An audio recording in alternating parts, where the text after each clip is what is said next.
Shout out to Kop-Ish. Shout out to Kopish, guys. Keep all the good work the up. two legends, Emil Heskey, Howard Gill. Can't get much better than that, guys. Yeah. You know what to do now. Like, comment, subscribe. I'm with legends, guys. Kop-Ish. And breathe, ladies and gentlemen. Manchester City 2, Liverpool 2. The title race has still got 1 point in it. Might as well just not play the game, innit? Like, this was going to be the result. I don't think anyone predicted a draw. I got a shout out. I actually got the score right, Cal. I got a shout out. Do you know how many WhatsApp messages I'm getting from rival fans who just are like, what a game, and two of the best teams we've seen. I'll be honest. I have to watch the game back to enjoy it because you see that 90 minutes we just went through.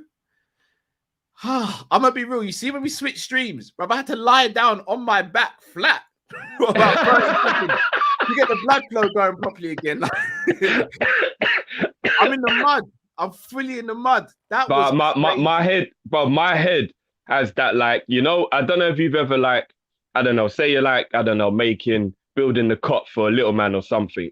So you've been like, you know, when you're like crouching down, like doing some screwdriving or something, and then you might like need to like go and get another part of the whatever, you stand up quickly. You know, you get that rush of blood that just goes.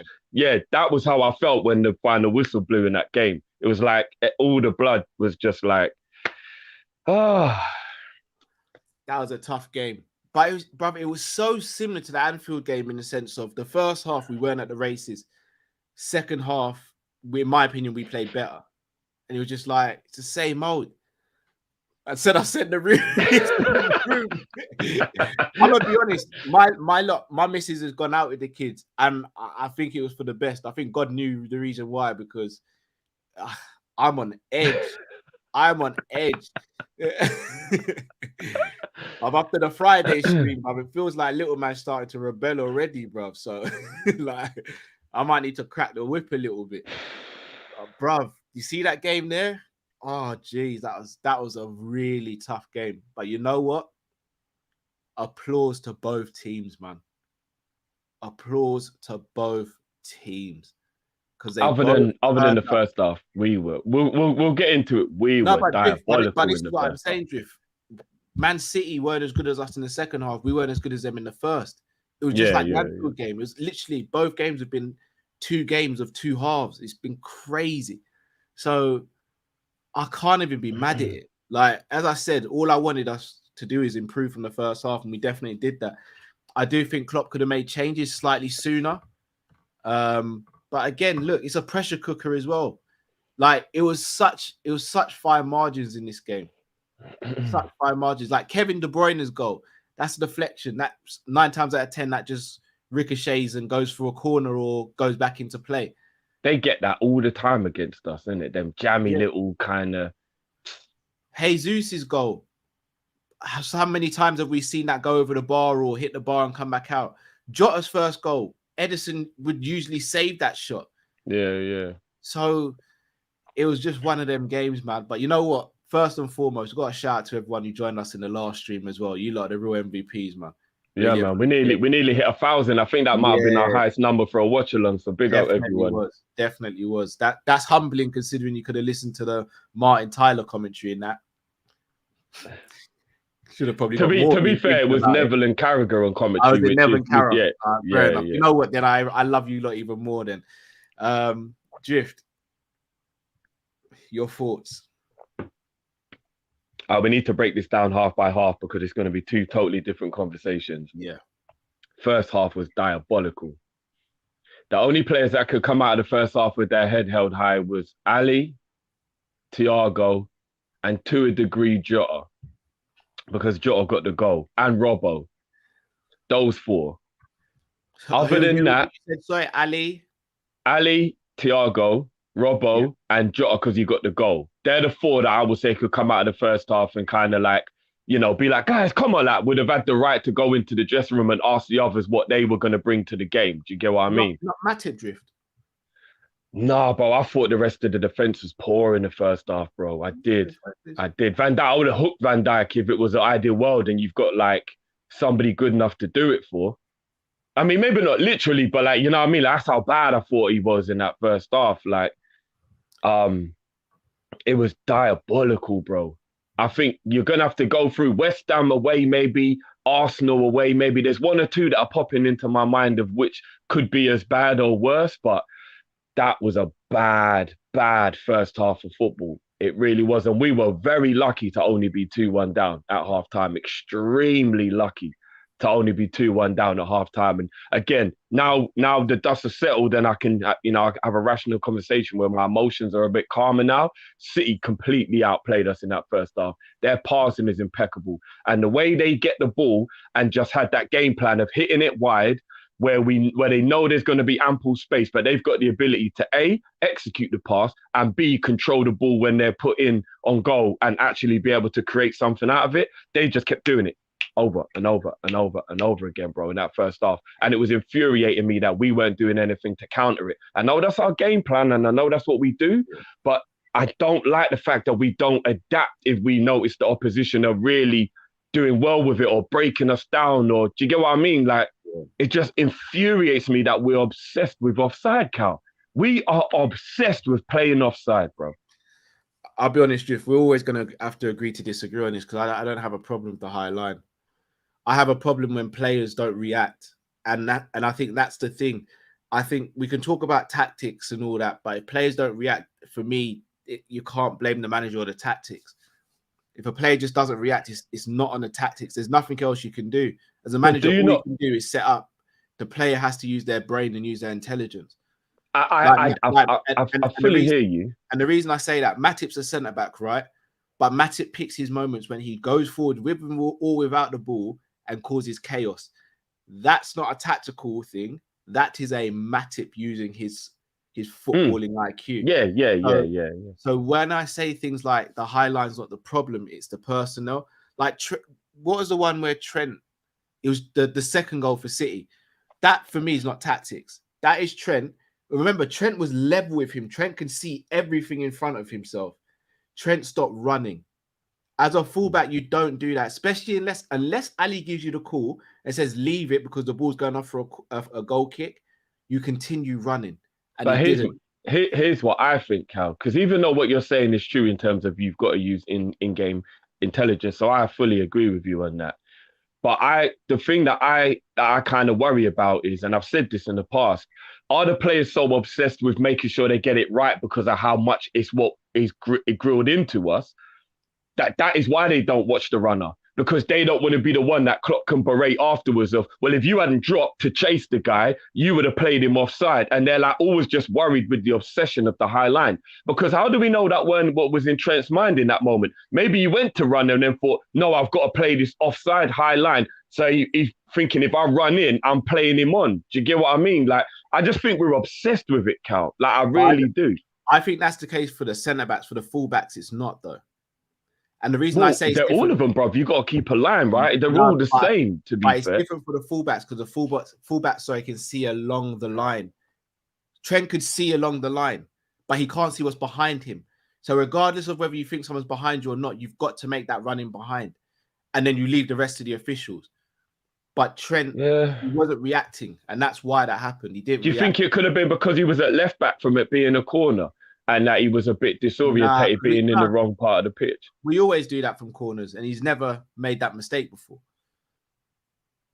I mean, I don't know if there's anyone who's ever tried to play it in behind. But, they have. But he does. It was a brain fart. It was poor defending from Trent. It was a brain fart. But first half was terrible. It was. Second half, brother. That was the kick up the arse they needed at halftime. Whatever they did in there, whatever happened, even though Klopp said he doesn't really ras them up, he said they're all good enough that they come in at halftime usually and they know that they've been poor and they motivate themselves. He said he rarely gives them like those kind of like, ripping you a new one type team talks at halftime. But we came out, scored within a minute, unbelievable goal all round. Great bit of play from Trent into Salah. Salah with a beautiful weighted pass through, and the finish from Mane was exceptional. And we're back in it, 2-2. 1 minute into the half, bang, come start as you mean to go on. And then we were brilliant in the second half. Night and day from the first half. Absolute night and day. You're right. They were the better team in the first half. We were the better team in the second half. We still got caught with a couple of those through balls, though. Sterling was offside by like half a shoulder blade or whatever it was. Still off, though. Yeah, fair enough, he was. But like, that is what you call living on the edge. Literally living on the edge. You know what I mean? Agreed. But beautiful second half in comparison to that first half. Like, that first half was so bad. That second half was so good. And they just all up their game in the second half. I think even though Hendo was better in the second half, he's probably the only one that didn't elevate to a point where there was a noticeable improvement the way it was with the other players. I think the rest of the players was a much more notable improvement in the second half. And then, get the, as I said, get the equaliser. And then it was just end to end, man. End to bloody end. Heart-wrenching. Head popping, stress, bruv. I needed a minute. I closed my eyes for 30 seconds to let the blood, settle down. I could feel it boiling, bruv. I had to lie down, Drift. How about that? I had to lie down. Let me read out some of these super chats. Pimp in Distress says, it's all love, but Drifty, that negativity, you can't put that in the atmosphere. Honestly, think it deserves 5 minutes on Kop-Ish naughty step. No talking. Quad is on. Said the naughty step. Nah, bro, that first half deserved what I was saying. I'm just glad they came out in the second half. On that. I think we had it out enough on the last stream, but we'll agree. Yeah, we did. But that first half was diabolical. Ason says 18-19 season again, but this time City loses it. Let's hope so. It's not in our hands anymore. That's one thing I will say. Chris says, frustrating result. I can't have the thought of losing another league by 1 point to them. Hope City lose more games the rest of the season. We'll get into that. We'll touch on that a bit later. That might be for Monday's show, I'd say. I think we saved that for Monday, really go into the fixtures and actually look at the fixtures in depth. There's no point doing that, bro. But yeah. Cool. No, I think it would be good. No, it'd be good to have the talk, but their fixtures are way easier than us, bro. On paper. But again, there's swings and roundabouts. And what I'm saying to Matt off stream as well is you see the game next week in the FA Cup semi-final, I think that heavily depends on how many players are able to be rested by both managers during the week. Yeah, it will be less for them because they're going to have possibly a tougher game. We say that, but if Man City blitz them and go 2-0 up in the first half, oh yeah, if that happens, then that would be very, very weird though for Atletico at home to already be at half-time out of the tie. That would be very strange. It can happen, but it'd be very strange if it happened. We were 2-0 up against Atletico in the group in the second game.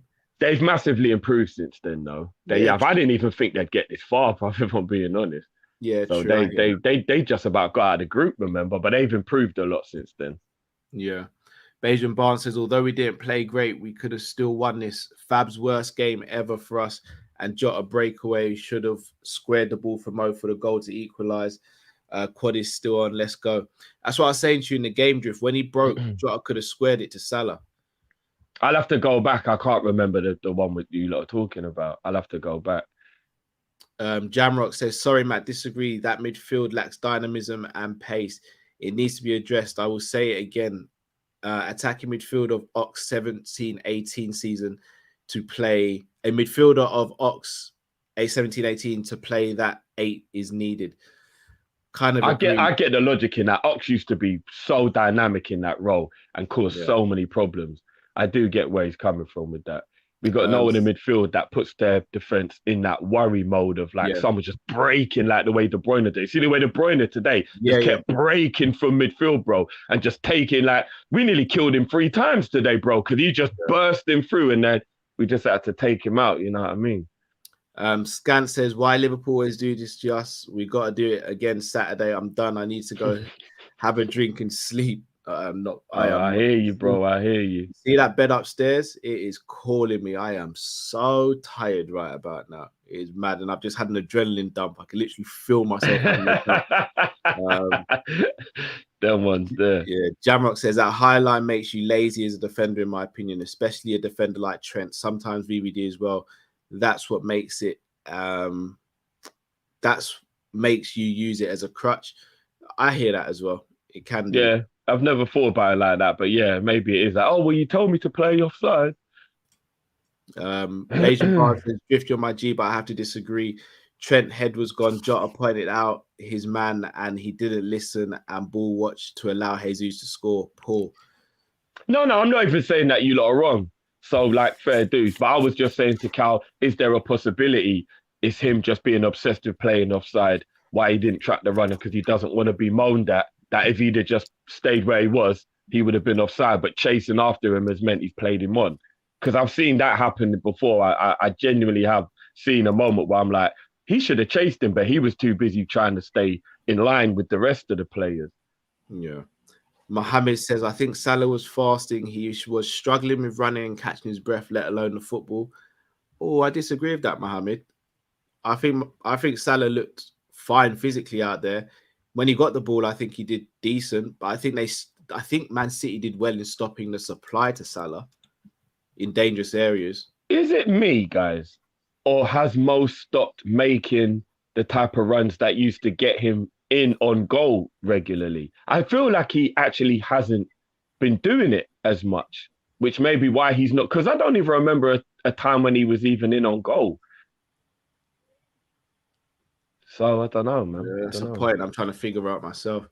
Long distance Liverpool says, I don't get why we did do more of what we did when we scored the 2 goals. We did everything a little off that. I feel we made it very easy for City. Also, Trent is capable of defending, as we saw in the second half. Facts. That's what's so frustrating with Trent. Tibzo says we need West Ham to do a job. We need anyone. Anybody, it don't even matter. Yeah, just someone take points off them. West Ham is actually the only one capable, though, if I'm being honest. You think? Let me look at their fixtures while we're talking. No, we're going to do that tomorrow, Matt. We're going to do that tomorrow. Oh, okay. I don't think it's not on paper. Look, here's the thing, though. You know what game actually scares the hell out of me? Tottenham. Oh, yeah. That Tottenham game is... Bro, I'm not going to lie. I'm even scared of the 2 derbies just because of the emotion of the games. We've got a lot of emotional games, Cal, to come, whereas they don't. Our best as well, though. No, that is true. That is true. But I believe looking on paper, I'd rip your arm off to swap fixtures. In theory, yeah, I hear that. Ason said Klopp subs will be important for us winning the title. Agreed. Dodie says, don't know who defended more, Liverpool's defense or me defending drift from my mum because he was cussing out the whole neighborhood. Man had your back. I big up for that. Tell Mumsy I said sorry. TJ Rock says, would have taken a draw before the game, up the Reds. I wouldn't have taken one. I'm not going to lie. I wouldn't have taken one before the game. No, I get where he's coming from with regards to make sure that we don't lose the game. Yeah. I understand what you mean. My energy, I put it out there very, very clear this week. I wanted the W. Like, I didn't want facts. Boy. Matt, anything you want to add about the game? Big up Kyrie as well. Kyrie, shout out to uncles. Hi. What's up, little man? Did you watch the game? He was asleep, bro. Oh, one of them ones. Probably best for his heart. He's still developing his the stress levels in it. Now he was asleep. But do you know all I can say about this game, is that the 2 amazing teams, isn't it? And it was a flip of a coin when you deep it who was going to win today. I'm just a little bit annoyed at the fact of I felt Jurgen Klopp played it a little bit too safe, and he could have maybe played his hand maybe a little bit earlier. So when he brought on Diaz and Naby Keita, I felt like both of those changes should have been a double substitution at around the 60th minute, 65th minute. That's the only thing I would say. Other than that, we're going to the Etihad. It is hard to win there. We had a very, very bad first half. Played well second half. I still, even though the draw's not the worst result, there's just a part of me that feels like, are we going to rue this opportunity where we potentially could have got something a bit more? But at the same time, we have to be cautious because they could have scored more as well, though. Like, I can't front. They have more opportunities than us when you actually deep it. So we actually could have came off even worse. But hopefully, all I can say is this. We just got to hope other teams can take points off them, innit? We didn't have any opportunities other than the goals, Matt. I'm going over in my brain now. And I'm actually trying to think how many shots we had other than the goals. Yeah, in terms of us. No. In terms of us, yeah, when Mo played that pass. Oh, yeah. Oh, is that it, though? Is that the only other one we had? To be fair, they had a bag of chances, boy. We was under pressure a lot. To be fair, yeah, if you actually deep it over 90 minutes, they did kind of outplay us. However, the thing is, though, when you do have that home advantage, that can happen. But we also showed, though, that we're no pushover because we're away from home. We're up against the title holders at present. And when we decided to actually kind of put it on them, they couldn't handle it. It's just that the annoying thing is we didn't put it on them enough, for enough. Remember when I kept on saying, we need to sustain pressure for about a good 15 minutes, but we keep doing these, it was like a 2-minute spell or a 3-minute spell. And when we did that, we scored goals, innit? Remember, kickoff, we put it on them. They were shell shocked. They were like, oh, flip, what do we do? And then we kind of just went away from what was working for us. It was a bit frustrating, a little bit frustrating. Yeah. But should we do player ratings, boys? All right, you can get your food. All right, you're gonna get your food. All right, then cool. All right, yeah, so let's do a couple. I think a couple of super chats came through, and then see you later, little man. He said he's gonna go and get his food. I wonder whose kid this is. Don't eat your dad's food, though. We don't need that drama, son. Peter says, did Sterling celebrate the goal? Son. Can you close the door, please? Oh, really? Thank you, son. Thank you. Yeah. He did celebrate. Yeah. That doesn't bother me. He doesn't love the club like that. Oh no, I thought he meant as in ha because it wasn't given. Oh, you mean as in he doesn't care about us? Yeah, he doesn't care about that. Yeah, fuck Sterling. He doesn't care about us. Sterling, why are we talking about What? No. You know when you score against the team you used to play for and you have respect. The super chat was did Sterling celebrate? Of course he did. He's a rat. Yeah, Sterling ain't got that love for us, or he don't have that. He talks about it. That's the thing about Sterling. He'll say in an interview, I've got big respect for Liverpool, ready to tear, one day you never all this stuff. But that's not how I see it on the pitch, though. Yeah, that's not how I see it. That's not what I see. Sterling, man. Joe says Spurs scare me. Not gonna lie, Son, Kane playing fantastic. Facts, I agree. Yeah. Especially the way we do that high line flip. Have we got Spurs at home or away? Home. At home. This is what I mean, though, Griffs. The XG, we had a higher XG than them. That's kind of mad. I don't even know how they even worked that today? Out. Yeah, because the chances we had were more clear cut than the ones they had. That's only by 0.02, but I still feel like that. You sure they ain't got that wrong? No, yeah, and the thing is, we only had 3 opportunities. Therefore, they outweighed us in chances, which means they just averaged it out. No. Do you know what it might be though? You know what it is? I think it gets ingrained. When they have very good chances, yeah, but it's seen as offside. I've got a funny feeling we're probably remembering potentially the ones that were offside as well, It does play on my mind. It does play on my because sometimes when we're they got in behind so much. Pause, yeah. But then when you deep it, it's no, but bear them were offside. So, but again, if I said to you, but I've kept 3 clean sheets this season, and you've only kept 2, and you were like, but bro, you've only played 3 games. I've played 20. So you've had way less opportunity to mess up your clean sheet record than I have. Do you get what I mean? Now I think that's the same with the chances. If they have a lot of chances but they miss them, then it will bring the average down. Do you get what I mean? So I don't really watch those things too tough. It's mad though, but it's still kind of telling though. That kind of says that I don't know, one of the ones where you maybe have to watch the game back and go, oh, do you know what? It's one of I think I might watch the game back. I don't know. I might watch it back. I might. Yeah. Not the first half. I'm not watching that first half. My mum would just skip to 45 minutes, bro. Yeah. I'm not watching that first half. Guys, as always, please do smash the like button if you haven't already. Smash that like button, people. All right, can you guys see that on the screen? Yep. Coolio. Yeah. All right. We're gonna start with the big boss, Alisson Becker in goal, boys. I can only ask you one question before I give my rating. Was there anything he could have done about either goal? No. No, because do you know what it was? You see the first goal where De Bruyne scored? I'm not gonna lie, there's a part of me when I was like, Ali, what happened? Then I saw the deflection. I was like, there's nothing he could have done. And then for the second goal, it was just a good finish. He spread himself well. Pause. He done the best that he could. We just got done what you need to do. He almost got a hand to it as well. Yeah, because he went like that, bro. He done everything he could, but then obviously he just put it in. And do you know what's really frustrating? Drift, do you remember this from way back in the day? Yeah. Do you remember when we always used to play, say, a game that you think that we should be winning, and then the player that hasn't scored for 20 months scores against us, or they score their debut? Jesus has got the best record against Liverpool other than De Bruyne and Aguero, if I'm not mistaken. Bruv, man ain't scored for like if anyone was going to games. score, it was always going to be him, innit? Bruv, he hadn't scored in like 16, 18 games, and it's so frustrating. It's stuff like that riled me, you know. Swear down. It's annoying. But no, Ali made some good saves though. He had to be on point. Distribution was pretty decent. 8.5, I'd give him. Yeah, I would say so. I thought Ali played very well though. We let him down when he made that unbelievable save, and then no one told Van Dijk that he had time or it was offside, and he headed it back into play, and then that's where their goal came from. Yeah. You know what's mad about City? As wonderful as they are as a team, they get a lot of jammy ass goals.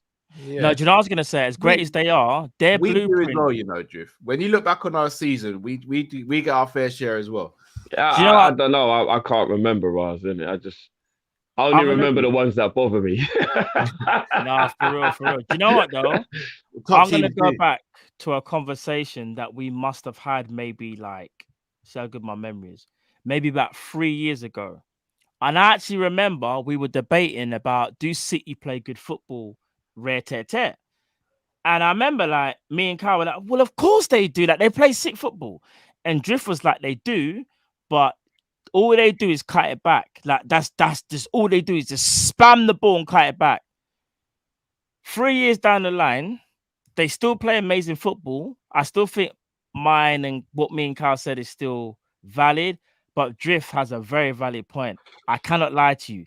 They spam them crosses on the floor like nothing. You see, when people want to talk about Liverpool long ball this, long ball that, yeah, when it comes to Trent anyway, if you want to say that when it comes to Trent, fair enough. We'll open you up with Trent, that's fine. But I'm not going to sit here and say they play like Barcelona. Don't get me wrong, they're very good at keeping the ball. But when it comes to like how they actually score, more times than not, if it's not a worldie, they are spamming crosses, bro. And KDB is their key denominator. I don't care what no one says. Matt, you know, if you're watching a City goal compilation of the season, it'll be the most boring thing you've ever watched in your life. We score our variety of goals is better than theirs. And that's not even a debate. Tenfold, bro. That's not even a debate. Yeah, bro. and when I say this, I'm not taking nothing away from City. What it is, though, I've just realized is that they normally have a certain way of scoring goals. But what's even more, actually, when you deep it more impressive, is that you know how they're going to do it, but sometimes you still can't stop it. Do you know how annoying that is? Do you know how annoying it is, you know? That's what's more impressive about it. Do you know how annoying it is, you know, when Kevin De Bruyne gets in that inside right channel and you know he's going to spam it across. Imagine this. The commentators even said, oh, Kevin De Bruyne played it in. He knew no one was there, but he played it in there. That's when I was like, that summed it up for me. He knew Kevin De Bruyne saw no one was there and he played the same systematic ball thinking someone should be there. But that's crazy. But it's like they've got this mechanism built in. But fair play to them because it works and look what they're doing. It's mad. I'm just saying, I just wanted to bring that up. Jiff had a point from 3-4 years ago, and I was like, no, that's true. Could Ali not get a higher score than 8.5, guys?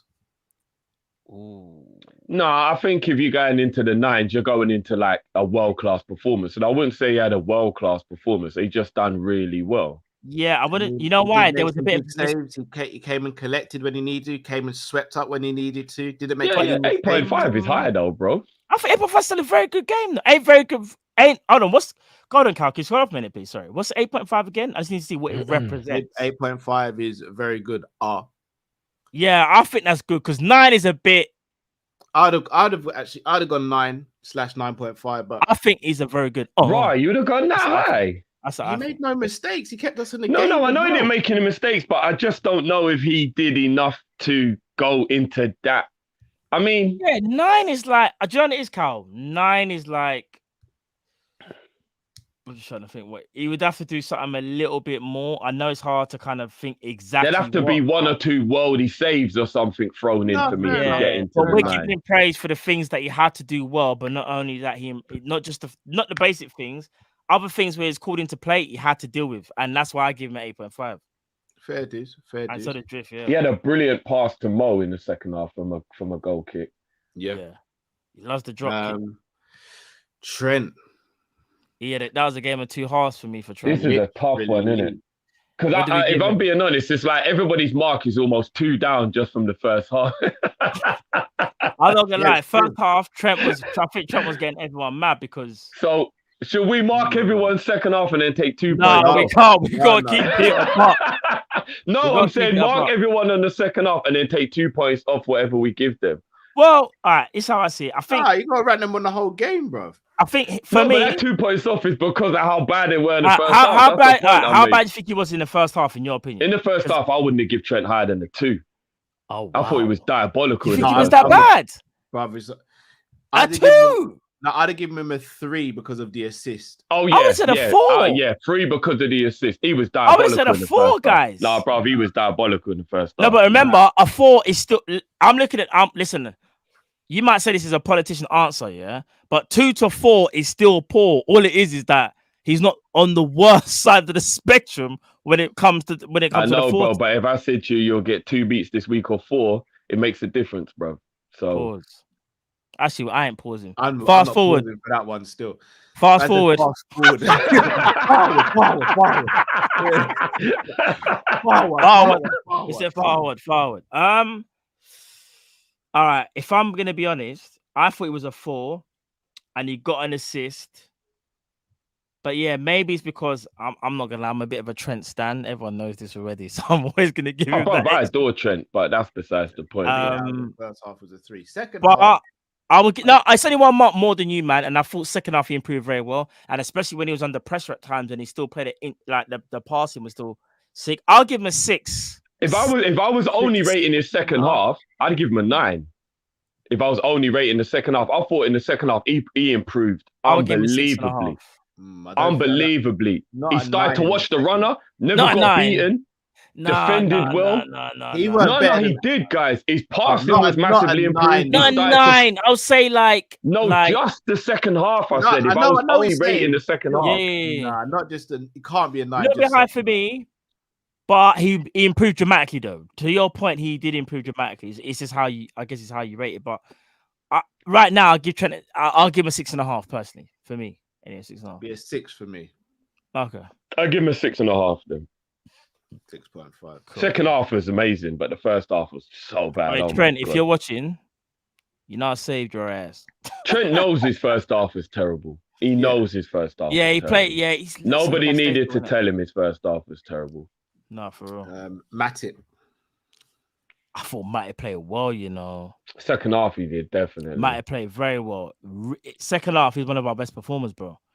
Probably even the challenge on Grealish alone, crunch, man. Hey, that was a wonderful tackle. He started to make them gazelle runs as well. He gave the ball away 1 or 2 times. That put us in a bit of bother. But as Matt said, he was trying to take that high risk, high reward to try and get us something in the game. I would have gone 5 first half for Matip and 8.5 second half for Matip. So what do we want to level it out at? See, I think Matip's second half was better than Trent's second half. Do you? Yeah. I don't know, because I think Trent was a bit more influential attacking wise, which is obvious because of who he is. But I think that was more noticeable. Key, though.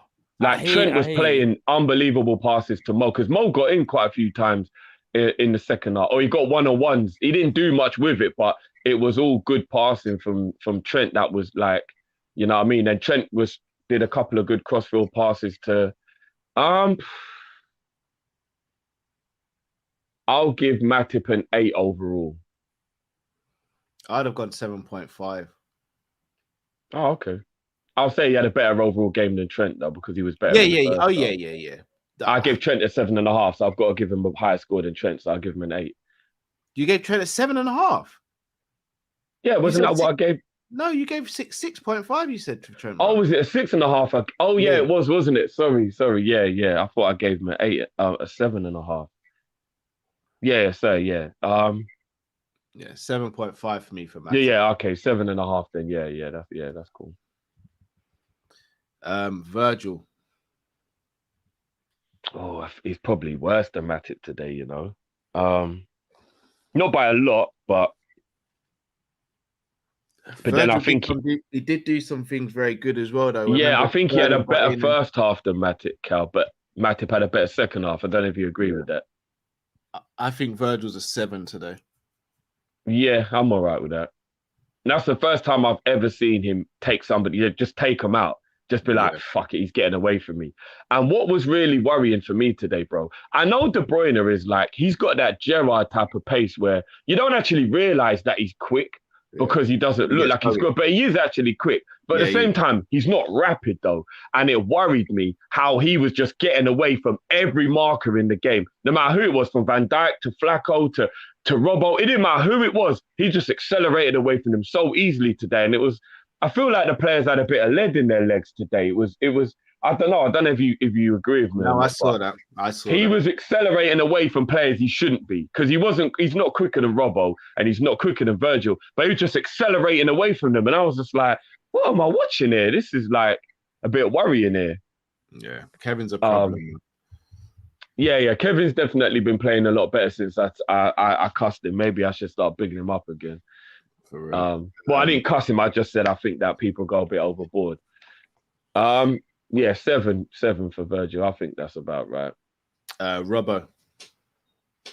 I'll give Robbo an 8 to an 8.5. I thought he was good in the first half and the second half. Yeah, it's an 8 for me. I keep on saying it. Robbo for me is the best fullback in world football. Yeah, he's been our most consistent defender, probably, if you average out the scores, you know. People are asking for Robbo to be benched or to be sold. Man, I'm gonna say we could sell Robbo. Sorry, guys. What did you give Virgil? Just quickly. Sorry, apologies. 7. What did you give Matip? 7.5. 7.5. Yeah, that's correct. I was gonna say because Virgil wasn't better than Matip. And in that first half, a couple of those long, like sweeping through balls Robbo did was like half a millimeter from being perfect. Do you remember? Half a millimeter for being perfect. There was one brilliant tackle from Laporte. Again, what you said, Robbo was. Oh, then you put Robbo better than Matip. Yeah. Robbo was better than Matip today, bro. Because he had a good first half and a good second half, Matt. What did Robbo do wrong today, bro? Robbo was good both halves, bro. It's not that, but in the first half, I'm gonna be honest. Our whole defense in the first half was doo-doo. Robbo was good in the first half, bro. See, for me, I think no one played well in the first half, especially in our defense. That's what people was criticizing. But second half, that's why I kind of started it and thought, all right, what did these guys do in the second half? Don't get me wrong, some of Robert's crossing was good, but it's hard. We can't do the whole if it was like the crossing was good, but at the same time, like he was just nearly there. We can't do the nearlies though. I think that's more to do with the attackers and the balls he put in. Yeah, but that's almost like saying,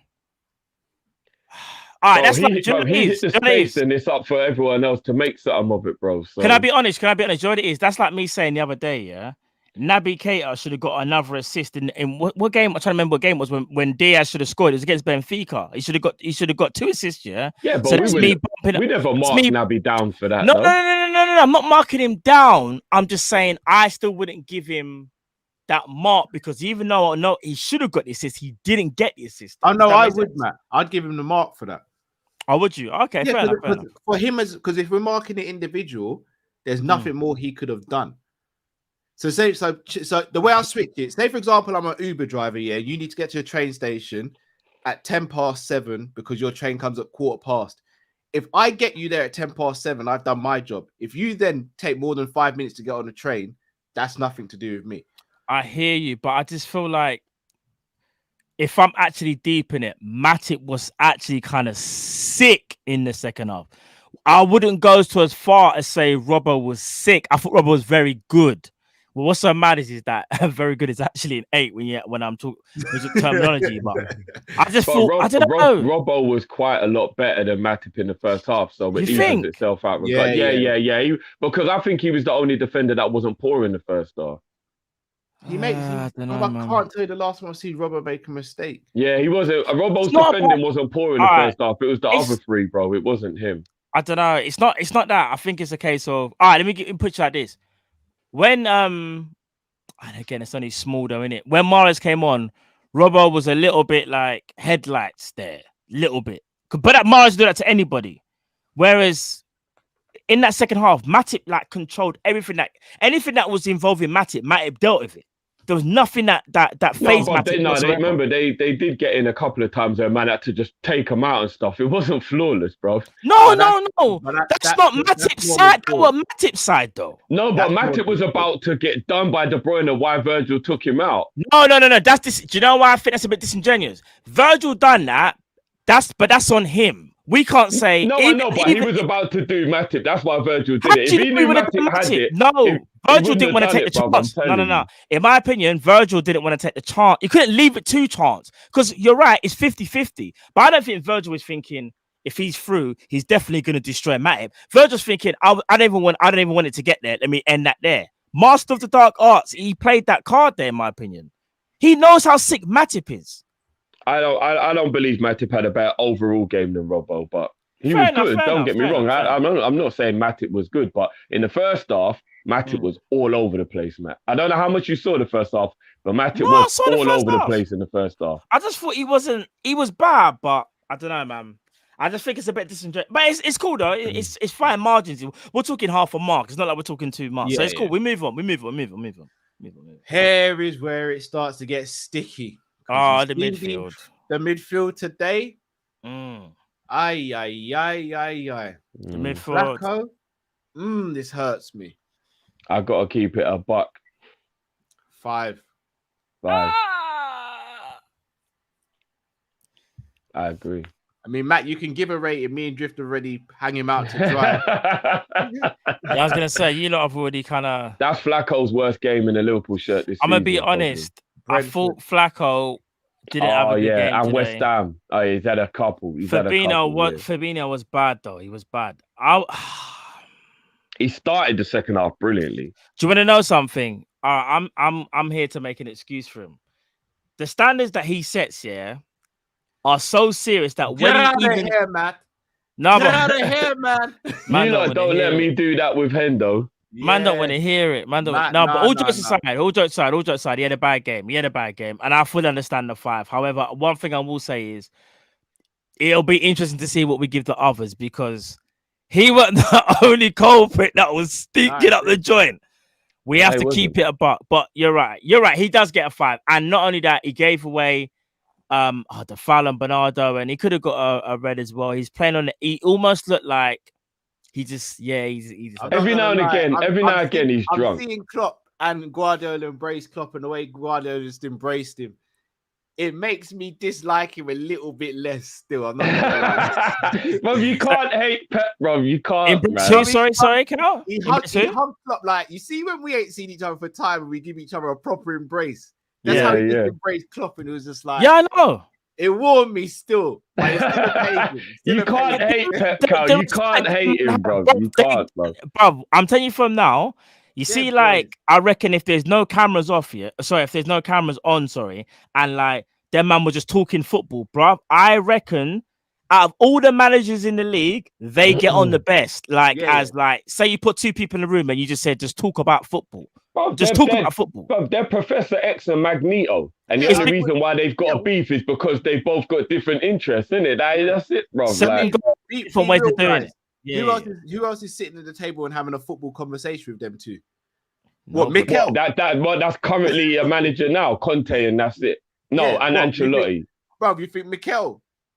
Well, Pep's gonna be like, sorry, we don't know each other anymore. Like, Mikel's at the kids' table, bro. He's gonna be. You was my side. You was my side chick.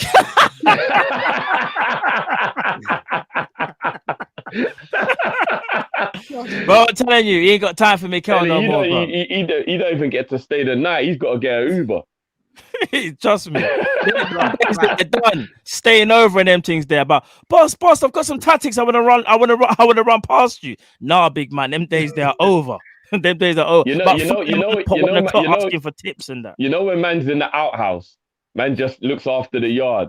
That's Mikel, bro. No, it's mad. No, but you know what though? Flacco. Yeah, Flacco gets a 5.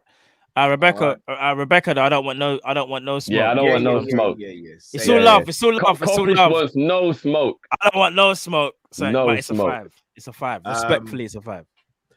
Hendo. I would give him a 5 as well. Oh no. No. If you don't want to give him love, fair enough. But I think he was considerably better than Flacco, even though he was still poor in the first half. No, Flacco was terrible in the first half. Like, I mean, Hendo's getting a 3 from me still. Henderson was asleep, fam. Right, I think that's a bit too. You know what? Do you know hurts though, Drift?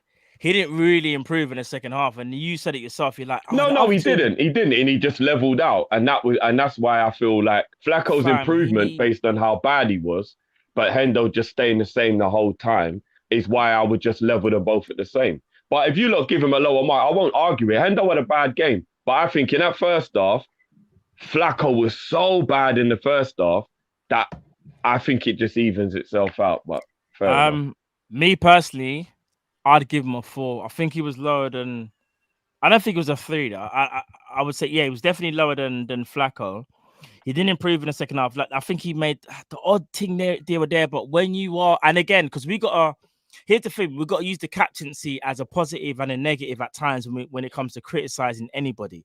When you are the captain, you're supposed to set example, lead by example. And these are the times where it's like big game like this is where you kind of stamp, or you try to stamp your authority. And if you're not that type of player that stamps your authority, at least to set like an example where others can follow. And that doesn't mean to say you take the game by the scruff of the neck like a Gerrard, but you just lead by example, do the simple things well. And I felt like he didn't do the simple things well, in my opinion. And he tried, don't get me wrong, with Henderson, it's never for not wanting of trying, but for me today, it was just like a lack of, what can I say? I won't say ability. That's disrespectful. It's just more like it just didn't happen for him today. He had that game where it didn't happen. There's other games where it happens for him. Today was just unfortunately one of those days, isn't it? And he, for me, fell short out of the 3 starting midfielders, and that's is how I see it. Yeah, I mean, like I said, I won't argue it because it's not like he had a good game. But I think if you watch the first half back again, you'll realise Hendo was considerably better than Flacco in the first half. Considerably better. Flacco was absolutely diabolical. No, Flacco was doo-doo as well. But they were both kind of doo-doo. I can't even front. Flacco and Trent at half-time was so bad, I didn't even recognise the players. Do you know what it is, though? There was, even in this, do you know what it is, though? I think what summed it up for me, and again, this is someone's having a bad game here, is in the second half, I remember when Bernardo was running with the ball down the left, and we won the ball back. I think Henderson might have won the ball, someone gave it to him, and he just smacked it, hoping that someone would get on the end of it, like one of the midfielders. And in my brain, I was like, bro, you're doing that whole, like, you're panicking. Don't panic. Like, here's the thing, like, when you panic, that's how you make errors. Like you're the captain, stay calm. Remember, like, when you're calm, you're supposed to get that calming influence. But if you're going to start playing hot potato, everyone might start looking at you going, well, if he's doing it, I'm doing it, because I'm not getting rasped by the captain. So it has that positive and negative effect in it. And that's how I saw it today. He did have a great game, innit? And neither did Flacco. So yeah, it's not even like a singling out thing. I think his tackling was just way better than Flacco's. And I think we can't just remember the bad passes he made when we consider that as a holding player or a more defensive-minded player in our team. He did cover Trent quite a lot in that second half for Trent to be able to improve and get into the game. So I don't think he was considerably worse than Flacco. I think it leveled out, but I won't argue. It ain't like he had a good game or anything. So yeah. I would slightly change mine to a 4. I mean, he's in the same category, but he's a 4. I'd go. Yeah, both. To be fair, it just don't sit well with me that Flacco gets a high rating because of how bad Flacco's first half was. That's all I'm saying. Because in that first half, Flacco was so bad. Flacco improved a lot in the second. Yeah, but then he still could have got sent off. He did still have some shaky moments. He still gave the ball away a bit. Like, I can't lie, Flacco overall just weren't good today at all. If that was the first time we've ever seen Flacco, you'd think he was one of our worst players. No, you say that about Hendo as well, though, Drift. No, but that's what I mean. They're both the same. That's what I mean. I don't think Do you know what? I don't think there's a difference between the two, if I'm being honest. It's just But I'm not gonna argue. I'm not gonna argue because both it's for not like bad. it's not a Both big for bad, deal. man. Do you get what I mean? Like it's Like, not a big deal. For a team of our caliber, I understand the comment. It might have been Jamrock actually. Big up Jamrock. He's like, our midfield. We need to look at our midfield immediately. And it's like, do you know what it is though? It's easy to say in a game like this, and I get it, like, because it's like you look at the game and think, okay, you're up against arguably like the best technical midfield in world football, if not the best. Like they're easily top 3. And I know we're not necessarily known for being like the most technical, especially midfield. We should still have something a bit more to offer than what was shown today. And I think that's where the frustration lies. And that's why I understand when people kind of like lash out and be like, fam, my midfield just lacks technical ability. Because it's a day like in a big game, that's where you kind of, even if you want to prove people wrong, it's like, this is where like the midfielders that you think are technical enough should be able to do that. And that's why I kept on saying, even before the kickoff in the previous shows, I was like, I genuinely feel like we should have started Naby Keita and Thiago. It is a risk, and we could have been overwhelmed in it. We might have been swarmed from a defensive point of view. But at the same point, I was like, I want to match them in midfield with the technical ability, because the way they keep the ball, they're just pulling strings, and then we've got to kind of like react to what they're doing. I wanted us to be proactive today, but our midfield was so poor, we couldn't be proactive. So, can I be honest with you? I feel like I hate that saying. I feel like every time I say that, slap me.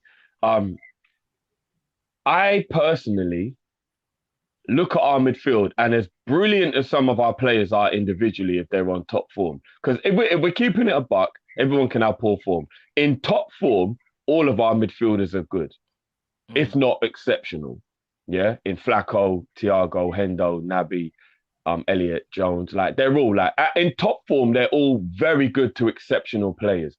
But I've got to keep it a buck now, guys. I think what's more important than anything is we get 2 athletes in our midfield. And I truly believe, and I've said this before, so Matt will know that I'm not just saying this. I think there's games you bench Flacco.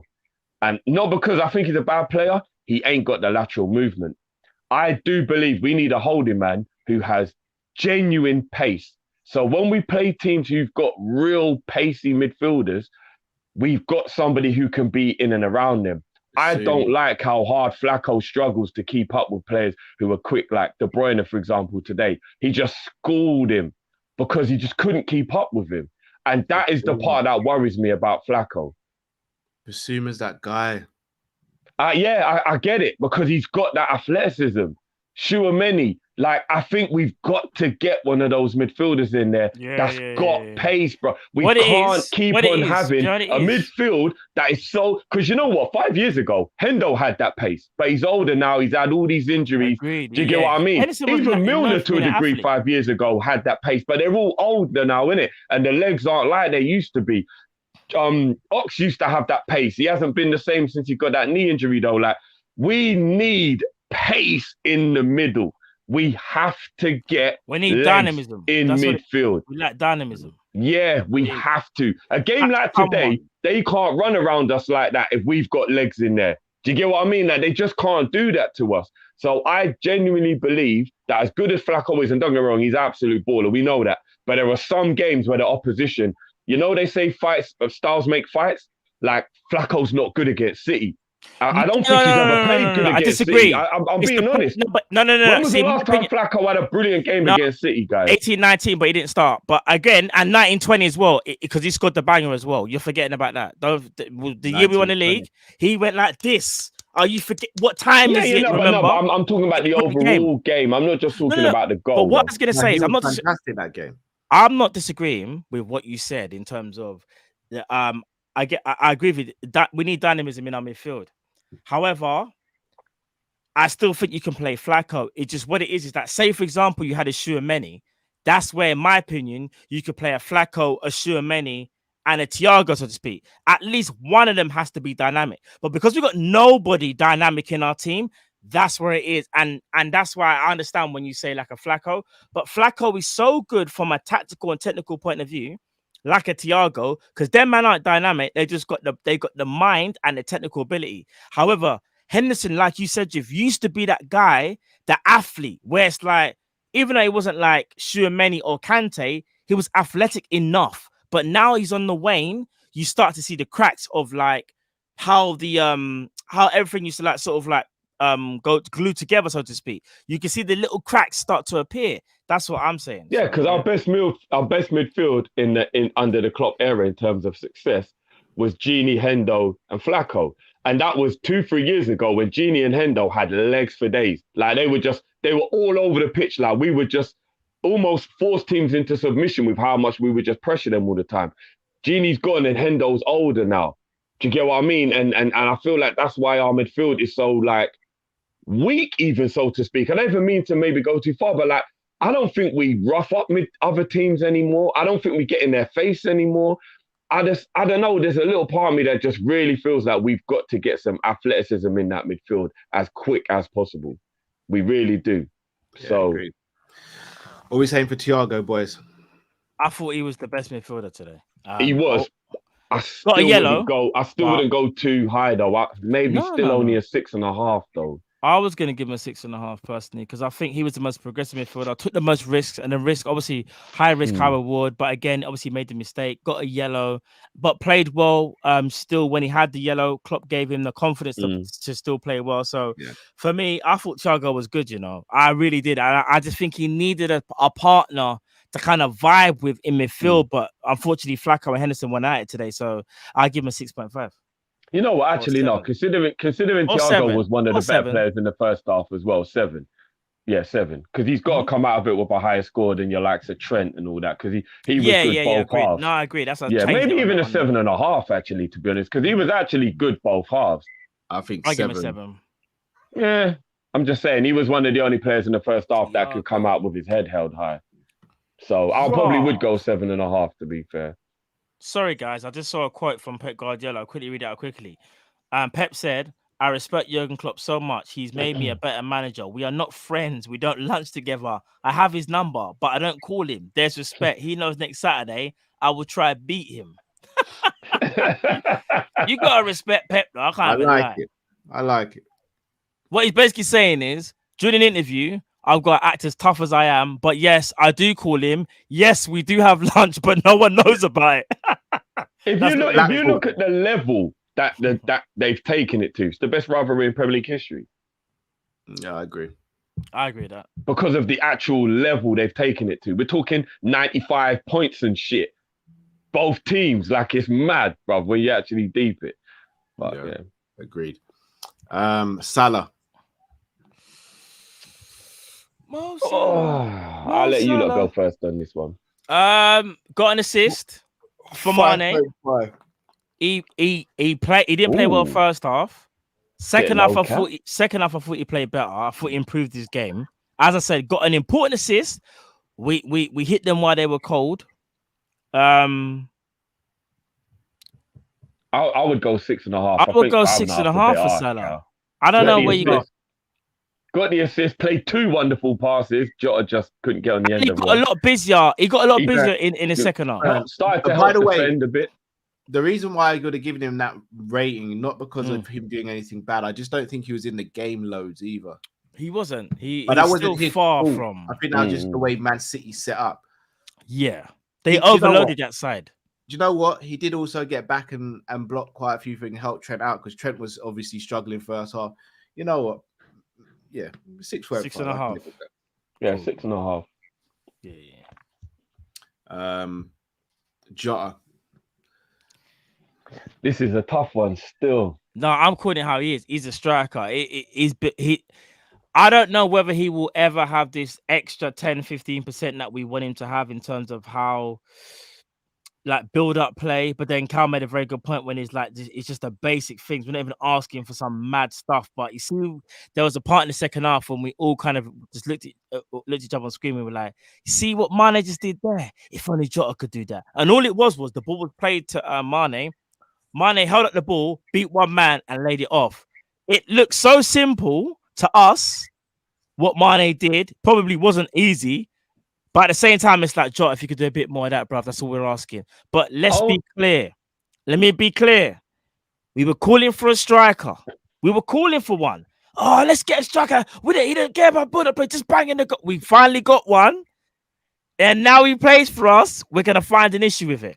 I think we have to live with it. It's one of those things where I said this, bro. Remember I said this, bro. Oh, I said this from time ago. I said really, it's not. I disagree with you guys so much. I can't lie. Bro, he's a number 9. No, I think you're too he's used to changed. Bobby Cow. He's changed to a 9. He's now a 9, bro. All right. He's a 9, bro. He did one thing that stands out poor, and it was that really terrible pass. Remember when he tried to play it to Robbo, and he literally passed it to De Bruyne. But bro, other than that, 15 goals in the Premier League. Anything that was like a standout bad moment? I don't think there was. But guys, Alan Shearer was a finisher, right? Alan Shearer could play a pass, though, innit? No, but bro, you're Jota did play some decent passes. It was just that one that was bad. It was that one that stands out, bro. Jota is, Cal. Jota is. I know what you're saying. You're saying the basic things, and you're right. No, but I think today he was sloppy. But on a normal day, that pass that he gave away, and I think Thiago made that bad challenge or Fabinho, yeah? On another day, he makes that pass, right? And we nitpick at other things because we're like, oh, bro, the build-up play, fam. But what it is, though, I've said this 2, 3, 4 months ago. I was like, Jota's converted himself into a striker. And the thing is, like, we should just be lauding it because we've missed that. Like, I'm going to be honest, bro. There's a reason why. I can't lie. He's a gun, There's a reason why Klopp brought in Diaz. Diaz and Mane, even though this is going to turn so mad. Hear this now. Diaz, as things stand right now, is our best left winger. Salah's our best right winger.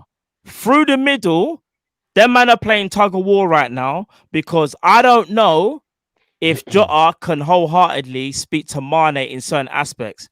The reason I say this is because Mane playing for the middle, as things stand, has played some of his best football as of late.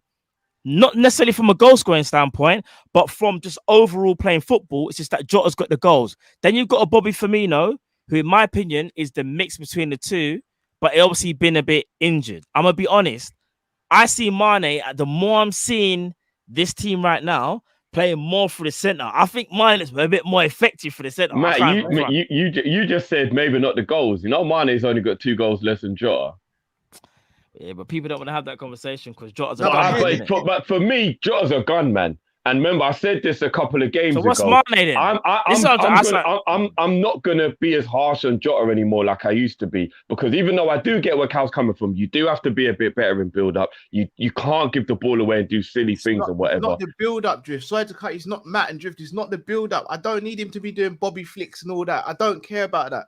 But you see, when a man passes you the ball, and all you've got to do is turn and play out to the wing, and you're not doing that. I knew Cal was thinking of that one. You're putting up one. You're thinking of that one. I'm not. It's not the one thing, guys. Because when you go back and watch the game, there was 3 or 4 passes like that, where all you've got to do is just get the ball down and make a simple decision. I'm not going to dispute Jota's prowess in front of goal. It's sick. But guys, let's not act like we ain't seen Fowler, Torres, and all these man, Michael Owen and all these man. These man could get. That's a bit unfair. Can I be honest with you? Can I tell you something that you don't want to hear? No, let me land. I'll tell you something quickly that you don't want to hear, and I'm going to let you land. I'll tell you something you might not want to hear. No, outside of scoring goals, yeah, Torres was a little bit like that, but people sleep on that, you know. No. But Torres used to set up Gerrard and all that, bro. No, of course he would, but he had them weird games, Cal, where some of his passing could be a bit erratic, bro. No, I agree. Look, amazing goal scorer, by the way. I'm not discrediting him. But this is what I mean, though. But them man could get the ball, trap it, and just play out to the wing. Simple pass, bro. I don't need to see flicks and tricks and I hear you. Like 40-yard passes. Just get me the ball and play out to the wing. Just find your man. He's not doing it, and it's frustrating because it breaks down our play, and it means we're doing shuttle runs back and forth. I get what you're saying. Jota's a striker, but again, guys, Lewandowski's a striker, Haaland's a striker, but them man don't lose the ball like Jota does. They don't. I love Jota. I hear you. No, but you're going creme de la creme, though. No, but this is why he's working his way there. All right, he's 25. All right, hear me out now. He's 25. And the only thing we've got to say about Jota really right now, Cal, is he needs to improve some of the basic things because he's a bit of an anomaly, like how you would say. Like, you know that sometimes how Jota can do the hard things, innit? But when it comes to the simple things, He made the Jota's man mistake. sick. 1 second, son. 1 second. Okay. He's sick. Jota's sick. Okay. Before Son. anyone wants to come for me, I rate Jota high. Jota the No, shot. I know you do. I know you do. He's sick. But here what I was gonna say. When it comes to Diogo Jota, he's an amazing goal scorer, and I understand that there are basic things that he can do and improve. There is 100%. However, in another game, that pass that you're talking about, he does make that pass. It's just that it happened in a big game, and that's where it's kind of like it's been skewed because Nottingham Forest, Matt. We said the same thing in Nottingham Forest game. I hear you, but do you know what it is, bro? He's capable of doing it though. In the Arsenal game, he absolutely destroyed. Not all jokes aside, he's got to learn. He's got to learn. What I'm saying. These things are crucial. Because remember, Cal, he never used to be that guy where he's the focal point. Remember, when you play for Liverpool and you're number 9, you're the focal point. When he was at Wolves, he was the second striker because they used to play 2 at top at that time. I remember it was Jota and the striker. I think it might have been Jimenez and whoever. Jota was the second striker. He wasn't the focal point. When you're the focal point, you have to take care of the ball. But because he's not the focal point, he does have that lackadaisical where it's like, oh, Robbo's over there. All right, look, Robbo, I'll give it to you. And it's like, bro, you just lost the ball. That's the most basic pass that you should be making. However, I do think he will cut it out of his game. But even let's say he doesn't, it's frustrating. No player is perfect, but we still got to give him his flowers because you see the goal that he scored today, someone else could have missed that, and we're going mad at him, going, bro, how did you not score that, bro? Like, that's a basic chance. Agreed, but what I'll throw back at you, Matt, is how many times did the ball come into Mane and Mane relieve pressure on the whole team? They're different players. No, but this is the reason why I say we should judge Jota as a number 9 and not try and be too over the top. They're different players. Mane is more of a complete footballer, though. No, but Jota is a gun, man. That's my point. Yeah, that's my point. That there's my point. Mane went into the number 9 position, and our whole team and the way we were playing changed. Not because Mane's complete. Incredible. No, I hear that, but he's world class. No, I hear that, but we Liverpool Football Club. We demand the best, right? No. I know, but he's not there yet. Jota is a gun, man, bro. Jota is playing, and he as a number 9, and he's banging goals, bro. All right, Cal. Jamie Vardy. Jamie Vardy's a gunman, right? Can Jamie Vardy get the ball and pass it out to the wing? No, Jamie Vardy is also 34, Cal, and he's way more experienced. He's way more along the line. So how long do we give him then? Hear me. There are games when Jota does it. What I think it is with Jota is I think it depends on the type of game he's having. Against Arsenal, Jota was doing all of that stuff you're talking about. Cal, what you're saying is... I'm just judging him today. No, fair enough. I get that, but I'm with Matt, and I said this a couple of weeks ago, so you lot will know. I'm going to stop being so harsh on Jota's overall play when he just continues to be a gunman. He gets in the box and he scores goals, and he's a number 9, and that's all the fuck we need for him to do. Like, you want more because you're not nitpicking. You're just basically saying what are the things a player can improve on, and you are right, Cal. But you see what you just said there, Drift, yeah? That means we can't be upset at Trent when he's not defending as well then. Because the main reason Trent's on the pitch is to create for us. And he creates. I think we do give him a tiny bit of leeway on his defending. But as a right back, no, it's a bit different because me personally, striker's the only position on the field where as long as you score goals, I think you can be exempt from other criticism because the aim of the game is to score goals. No. I feel, me personally, I think a striker, if he's banging in goals, you can maybe be like, I wish he was better at that. But if he keeps on getting in there and getting goals, then like he's doing his job. Because imagine if he was brilliant at all the other stuff and he stopped scoring, then it'd be Bobby a year ago, right? And we were all vexed. Yes. We were all vexed, bro. So like, I'd rather he was scoring goals and his build-up play was just lacking. So what it is, just quickly, with Jota, and I'll say it again, I know what you're saying because today's you see stuff like this, 4 goals in 4 starts, how you're boring. But watch football, man. Watch football. No, but it's a valid debate that we're having. As a number 9, it's a valid point, bro. I'm not saying Cal's a valid point. I think we both have points. Me and you have a point difference, so does Cal. So, but if that's the case, then why do we criticize Salah when he gets bags of goals, but he still will fluff chances or won't put certain man in? No, because a wide player has to do more in the game than a striker. Since when? In our Since forever, bro. This is our system, no Drift. Yeah, and in our system, defending is a big deal. So when Salah don't help defend, then that's why he gets a bit of extra criticism. Guys, do you know what, guys? Let's say, I'll tell you what. Let's say, you see what I'm not trying to be thingy, but I think Monday is when we decipher these type of points because yeah, for real, because we could go on forever. So mark that down. We're going to talk about Jota. Yeah, and by the way, for anyone coming at me, Jota, you all know I love Jota, but I love Flacco. Look at the rating I gave Flacco today. Like, I think there's value points from both sides of the. I think I'm gonna rattle a couple of people that I would give Jota a 7.5 today. Oh, 7.5.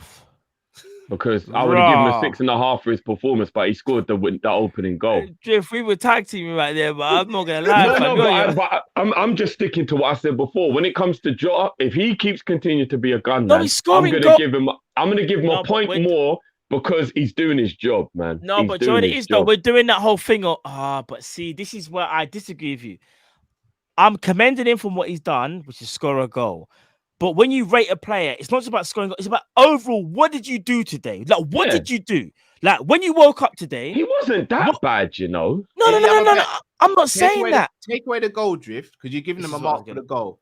Was he better than Salah today? Because remember, he made that massive doo-doo pass. Well, not even pass. If you take away Salah's assist and Jota's goal, I'd say they're about the same. Never. Never.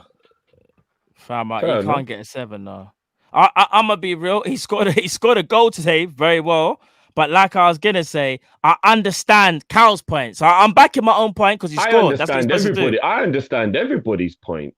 Yeah, but I can't give him a 7 though, Drift. No, that's fair enough. You lot can mark him. I put a disclaimer. I said nobody's going to agree with me, but I would give him a 7.5 because I'm gonna give him a markup. 7.5. Yes, because I'm going to continue to give him a little bit of an extra bly and the fact he just continues to be a gunman. Every time he plays, he scores. I can't be happier with that. Like, I just can't. Ain't he like second top goal scorer in the league, you lot? Do you know why we can't do that? Do you know why I can't do that? We don't do that with Salah, you know. And we can't do that now. Salah's a winger. It's not the same. Really quick. Who's had a better season this season? Harry Kane or Cristiano Ronaldo? Bro, let's not do this, man. I know what you're doing. I know you're gonna do but Ronaldo scored like bunches of goals and like he's been missing in so many big games. There's contact. Jota's turning I'm not gonna up lie, in you man. big This is a games. mad stat. This is sorry, not that one. Ronaldo's a gunman, though. No, I've but never heard of a really, player Cal, because he hasn't turned up in so many big games. Like 53 passing success rate. If we're saying he should get low. Drift, me and you go hammer Ronaldo because he scores goals but does absolutely nothing else. Yeah, for a start, Jota is not as bad as Ronaldo and not doing it. I never said he is. He never said we that, watch though. the game. Guys, let's do this on Monday. Monday. Just because I'm gonna forget this, but the point I'm writing it down. I'll forget the point I'm gonna make. I would say there's got to be logic added to that though, Cal, is because Ronaldo's doing this like goals in bunches thing. So he'll like bully up one team and get 2 or 3 goals. But then when they need him, like, bro, what was that big game he was on bloody holiday in Portugal? Like, Ronaldo hasn't been capable of doing those big game moments for them, which is why they've struggled so much. Whereas Jota is being a gunman in literally crunch games. He's coming up with goals that are pivotal in us being in the title race, bro. You're missing my point. I'm not comparing. No. I think you're missing my point. No, you're missing mine. I'm not comparing Jota to Ronaldo. Man. I'm just saying. But you're saying goals just mean goals, and I'm saying no because context has to be put on. I'm not saying that.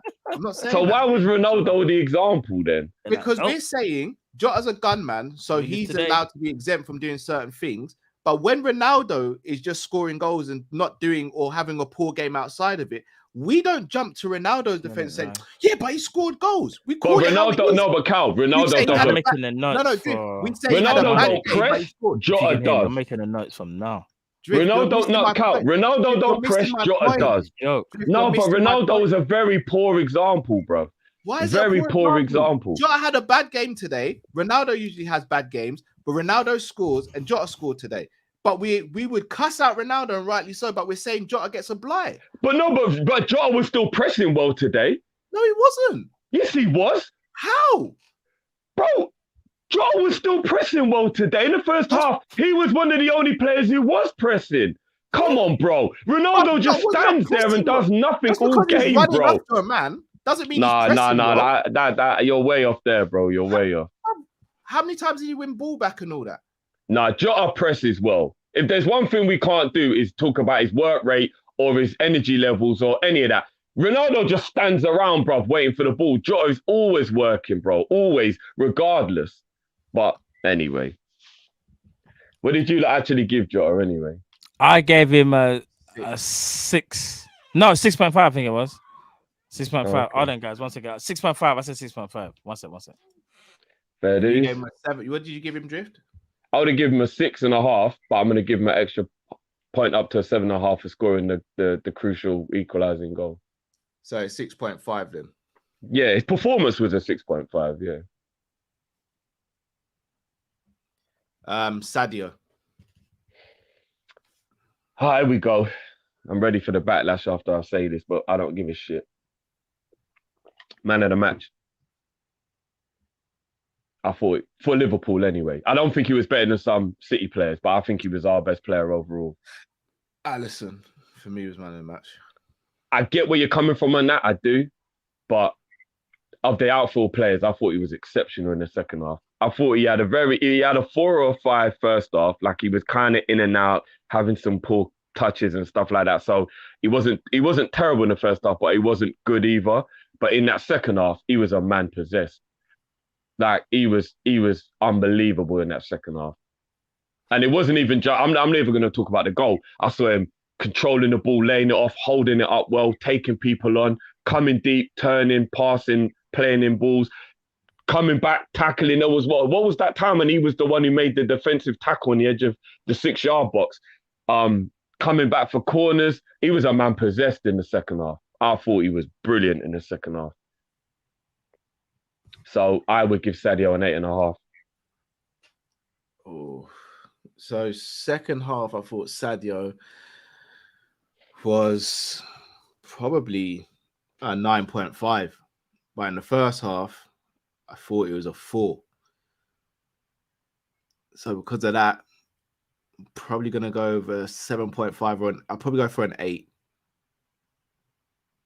Probably go for an 8. I don't think we can neglect his first half performance. His first half performance, it was either him or Jota who was going to get hooked. Second half, he stepped up incredibly. Yeah, but I mean, I don't think he was as bad as you lot did, but he was bad in the first half. Nothing was sticking. He was slipping. But we almost conceded a goal because of him. Yeah, I remember. I still don't think he was worse than Jota or Salah in terms of the overall performance of the first half, though. Like the front three, and maybe we've got to give the whole front three a little bit of a bly, as in they got no midfield help today. Like they really didn't. Like if you really think about it, the front three got no midfield help today, really, at all, at any point in the game. But even still, when they did get the ball in the first half, they were doing nothing with it. That's not the midfield's fault if the ball's at their feet and they're still not doing anything with it. No, I hear that. I still, like I said, I'm completely cool with other people maybe not agreeing so much. I think he was Liverpool's man of the match, though. I think in the second half he was exceptional. That was old school Sadio. Everybody who was always moaning and complaining and all that.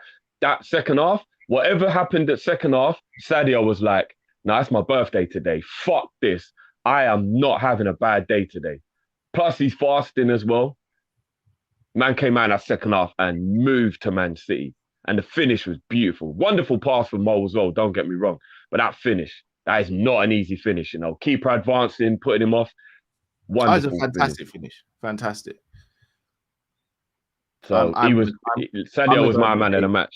Happy birthday as well, Sadio. I know you're never going to see this, but happy birthday, Sadio.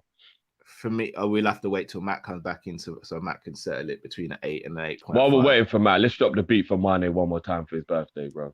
Yeah, indeed. Big up Mane.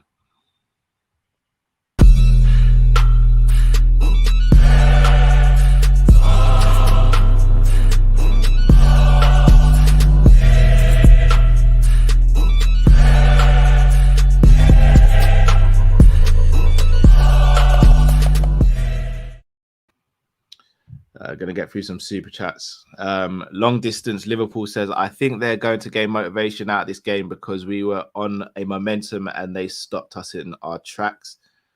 I think they are, sorry, regarding City, maybe. Cameron says also, none of our midfielders are consistent threat from shooting from 20, 25 yards out. De Bruyne and Rodri do. Hendo seems to lack confidence in shooting. That is a big fact. Hendo could have pulled the trigger once or twice today. He really could have. Naby does. Naby shoots regularly, in my opinion. I think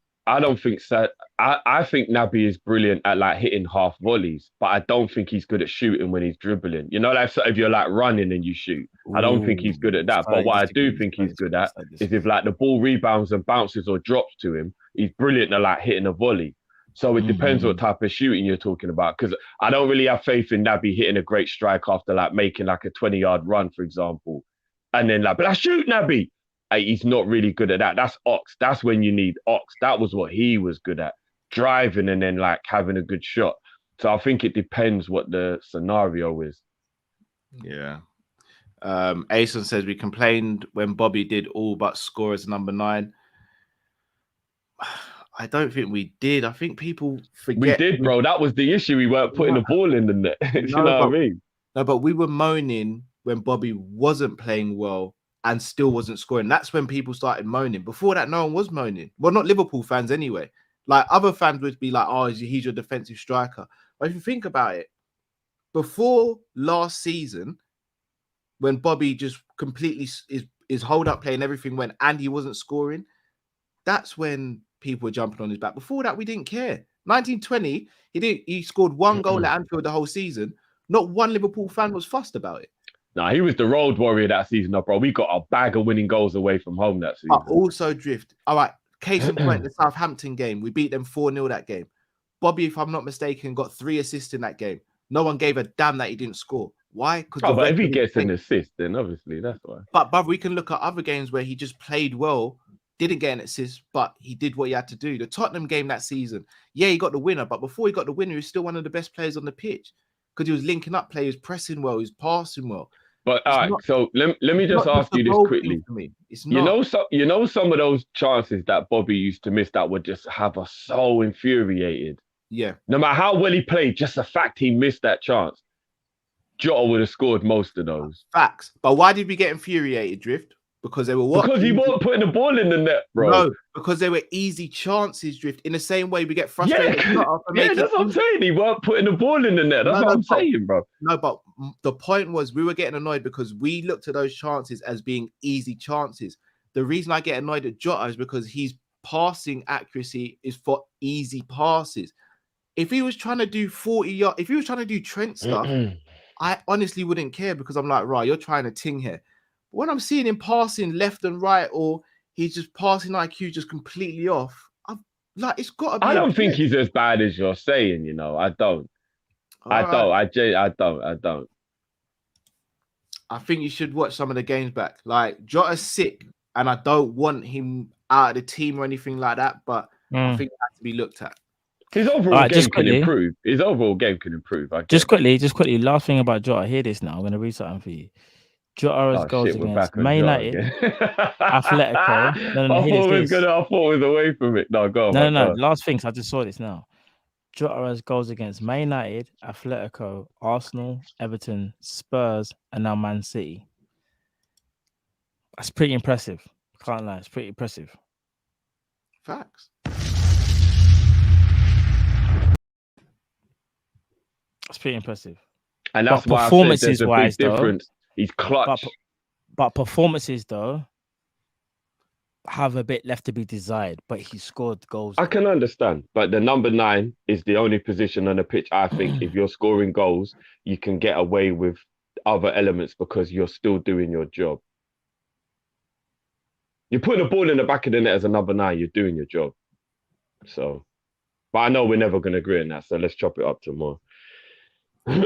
Elliot says Jota does lack sometimes, but we need a poacher. Ason says Jota pressed Edison into almost a mistake twice. Not really. Edison just miscontrolled it and then brought. No, trouble Jota's with him. pressing was good today, Kyle. I'm quite surprised that you don't think his pressing was good. I don't know. I just didn't think it was good. Like Bajan Barnes says, Jota is a ghost in the game if he doesn't score. I like Jota, but he's poor in a lot of other areas in the game, and it puts us at a disadvantage. I would like him to be better in different areas. Pass percentage completed was 58%. That's brutal. That is low. Don't get twisted. Mm. But he's a striker, so. But it blows my mind that he just gets away with it because he's not playing getting away with it. He's not, bro. 58%, guys. No, that is bro. No, but I do need context on the difficulty of the passes he was trying because I don't. No, but Drift. No, but here's where I have an issue because you see when the other person put a super chat saying 4 goals in 4, no one said context about that. No, we don't need context because we know they're all important goals. We remember them. No, but we remember they were all very important goals, so we don't need context. We remember the importance of the goals, Cal. That's what I mean. Like, that's why there's no context needed. Do you get what I mean? Like the importance of Arsenal. We were poor in that game. Bang! He just gets the opening goal, which effectively wins the game. Today, we're terrible. Bang! He gets the equalizer, gets us back in the game. Like the context of the Jota situation is he's scoring vital goals. So I get the frustration because I do feel it as well. But I can't be upset on my number 9 who's not playing well in other aspects, but just keeps on banging in goals. I can't be upset with that. I just can't. But that's the difference between player ratings and just speaking about the player as a whole, though. If it's player ratings, we've got to mark the player over his overall game, right? Well, remember, he only got a 6.5. It's not like he got a 9 or something. You know what I mean? Like, he only got 6.5. Like, 100% Mane was the better winger, but Salah was better than average. Most big chances created, most tackles and dribbles for us as well. Did we give Salah average? No, we gave Salah. What did we give him? We gave him above average. We gave him above 6.5 we gave. 6.5. What was Mane for you? What was your rating for Mane, Matt? Ooh, Mane. 7.5. Oh, that doesn't. Oh, in fact, it does. It puts him at 8 then, because you went 8.5 Drift. I went 8, and then Matt's gone 7.5. Yeah, I'm a little disappointed with that 7.5 still.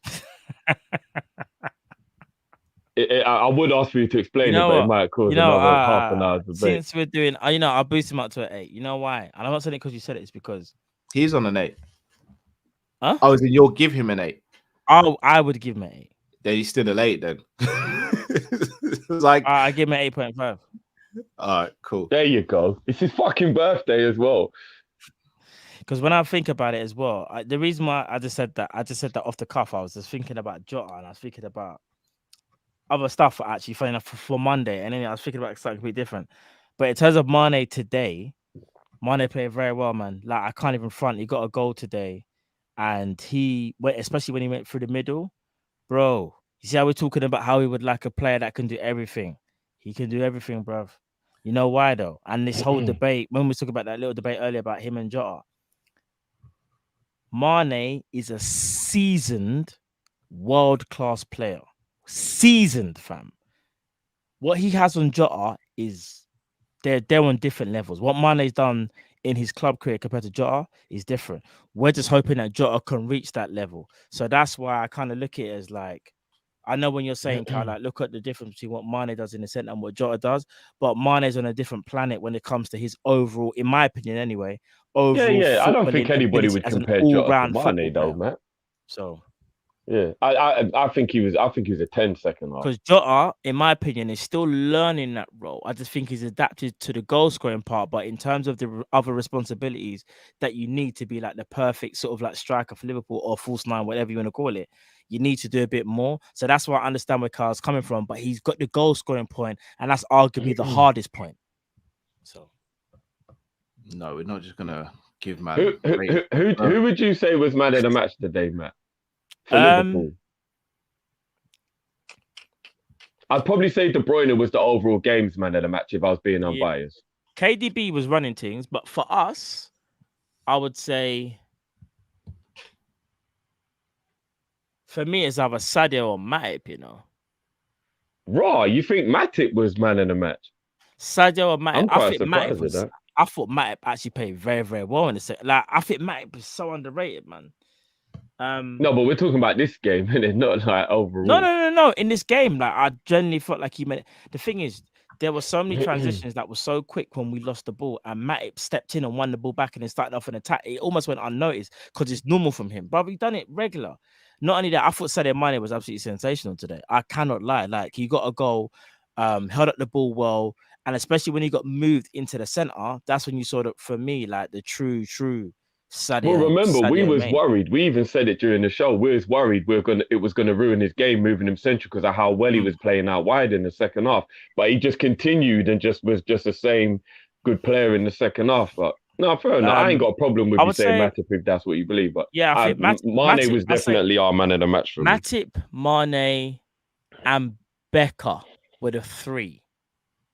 Becker was good. I know this might sound like a contradiction because of how good Becker's mark was, but I don't believe Becker did anywhere near enough to be man of the match, though. As good as he was, I don't know if that makes sense. Like, I think it'd be weird to make Alisson man of the match because I don't think he was asked to do enough. Because his rating is high because he did well with what he had to do, but he wasn't asked to do enough to be man of the match, though, if that makes sense.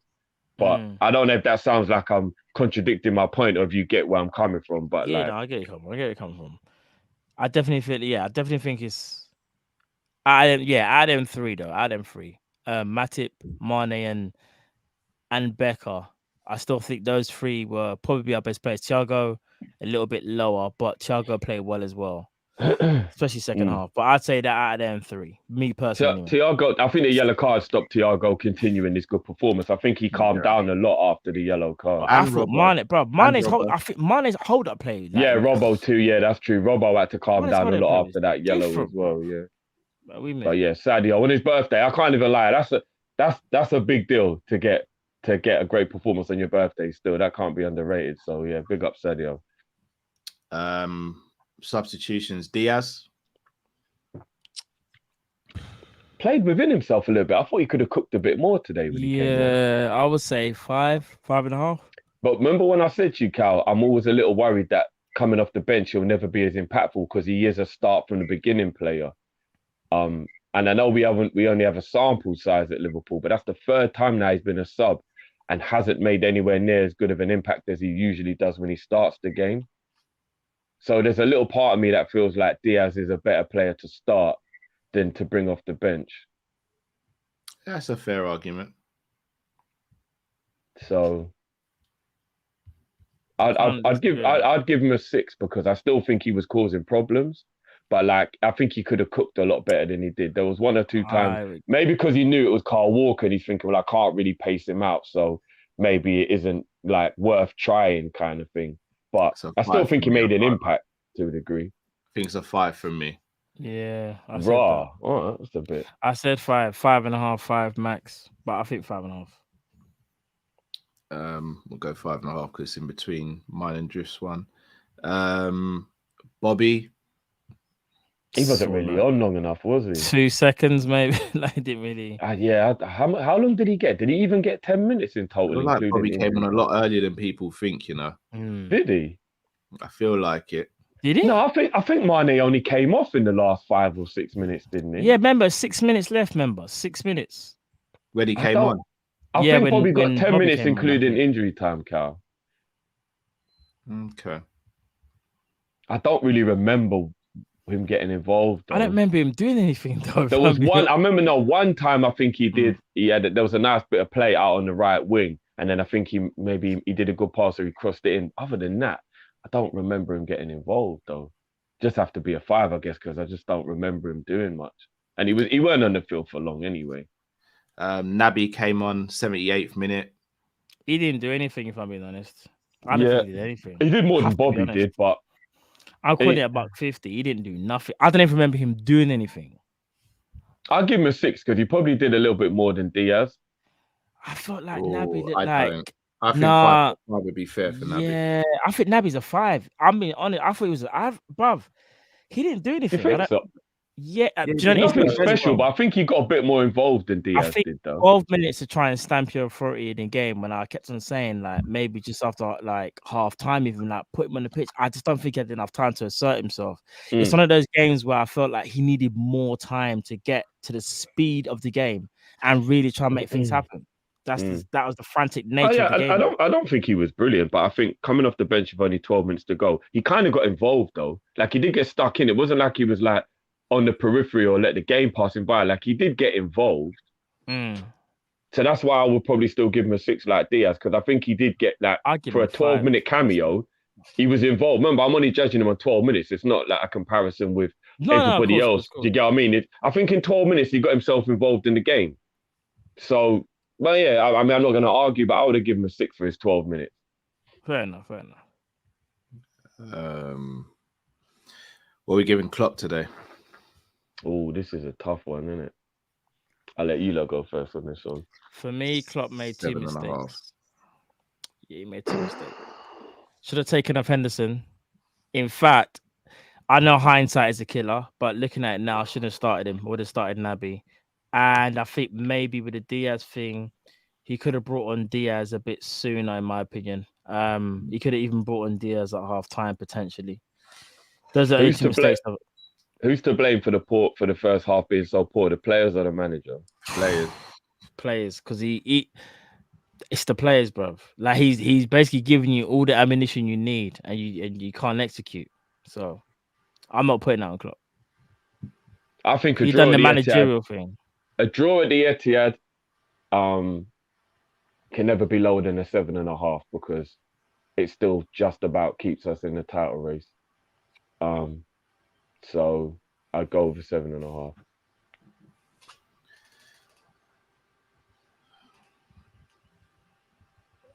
All right. Before we do the super chats, people, please make sure you get your viewers review into us. Send your viewers review filmed in landscape for around 90 seconds to teamkopish@gmail.com. That is teamkopish@gmail.com. And we are filming it landscape, guys. Filming it landscape. Monkey King says 100% Mane. I know we did that one. Zabiri says we need to experiment with 3-4-3 to help Trent more. I agree. I don't like the idea of 3 centre back. I wouldn't mind trying that. I've kind of said I want options now, man. I've said this. Change the formation. Look at Cal saving these ones. I didn't save this. No, this was me. This was me. Oh. This is me. I don't have an agenda, bro. No, I don't know. I know you don't have an agenda, but I just thought after the conversation we had.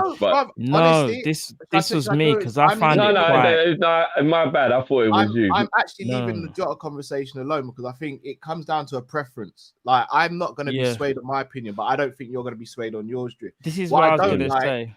What I don't like is for me, it feels as though there's hypocrisy in Jota's performances to others. In the same way, say for example, Ali's passing and distributional game was terrible, but he made one world-class save. For me, he's not going to get a higher rating than he normally would. We'd appreciate that world-class save, but we'd be talking about his distribution and how he's put us in trouble and how he's made mistakes that didn't need to be made. And for me, but if that save wins the game, I can't lie, I might forget about some of the passing. We wouldn't. At the end of the day, his job is to stop the ball going in the back of the net. So I tell you why I know we wouldn't, because we've had games like the Brentford game where Virgil makes a game-winning tackle in the last minute of the game, but we all said that tackle was class, but the rest of his game was poo. No, but a defender's different to a goalie, though, Cal. Say that again, sorry? A defender's a little bit different to a goalie in terms of literally the aim of the game for a goalie, don't let the ball in the net. Same with the defense, bruv. No, because as a defender, you have to be good at passing. You have to get involved in the tactics of the game and stuff like that. But as someone who's played centre-back, your aim is to make sure the goalkeeper doesn't have to make a save. Therefore, you keeping the ball out of the net. Yeah, but the game's evolved now to the point where a defender has to be so much more tactically involved in the game. Whereas a goalie is still literally don't let the ball in the net. But you said the game's evolved so much. So why are we not keeping the same energy for the number 9, bro? Because remember, I said to you, goalkeeper and number 9 for me are the two positions on the pitch where no evolution will change. Keep the ball out the net, put the ball in the net. Like, even though there's other things that can come into it, those two positions, that is still primarily what you're on the pitch to do. Stop the ball going in the net, put the ball in the net. I personally that's just me. That's just me. Like, I do feel like the goalposts are being moved. But again, it swings and roundabouts, isn't it? Yeah. I won't argue against that. Matt, I'll let you read this out because I don't want to be accused of having an agenda by people. No. I read it. Skipping forward says Jota is the lowest passing accuracy of any player in our squad this season with 74.6%. Next lowest of a regular is Mane with 77.6, but Mane makes more passes on average. And I think the reason why I even brought it up is because it's not about slandering Jota. It was more about, I feel like the reason why I feel like his passing accuracy is so low is because I feel like he's turned even more selfish. So, and I think some of the other characteristics of his game, like his passing, which is normally at least standard, has kind of faded away a bit because he's literally become that kind of goal scoring, predator that we want him to be. It's what it is though, is like, how do you receive that? Do you receive that as like, okay, do you live with it? Or do you receive that as like, you still got to improve? Because the thing is, no player is perfect. And it's like, yes, we're asking him to, make these amendments, but maybe that's just his game, innit? And if you like allow the man to score the goals, but on the flip side, it's like, bro, 74%, like, that is actually really low, like the amount of games that you play. And let's be real, some of the passing that you make are not even risky passes; they're pretty safe. So that's how you got to look at it. So I feel like it's something we should definitely chop up on Monday, and I think that topic should be literally: is Diogo Jota filling the role as a number 9, or do we need more? That is the topic, I think. Let me just ask you a quick question: is 77% really low? Really? No, it's 74, fam. I mean, that means that 7.5 out of 10 times you pass the ball. No, well, fam, is in it football that low? world, that is low, bro. Like, is it? It's not. Yeah, it's not. It's not. Bruv, good, we come on here, bruv. Our fam. This is what annoys me. I hate to say it, and I know people are gonna cook me in the comments, but to hell with it. Bruv, people in the comments will slate Mane for his passing, but everything's cool now with Jota because he's scoring goals. But hold on, Mane's 2 goals behind him. Like, what the? It blows my mind. No, do it, Cal. Lay it out. It blows my mind. I'm sorry, it blows my mind. Like, lay out, Cal. Lay out. I'm actually seeing certain names in the comments, so I'm not even going to call out, calling me, saying, I'm moving goalposts and all this. But the same ones are the ones who cuss Mane for not being able to pass a ball. But flipping out Jota can't either. Like, what we doing there, man? See you, man, later. I can't.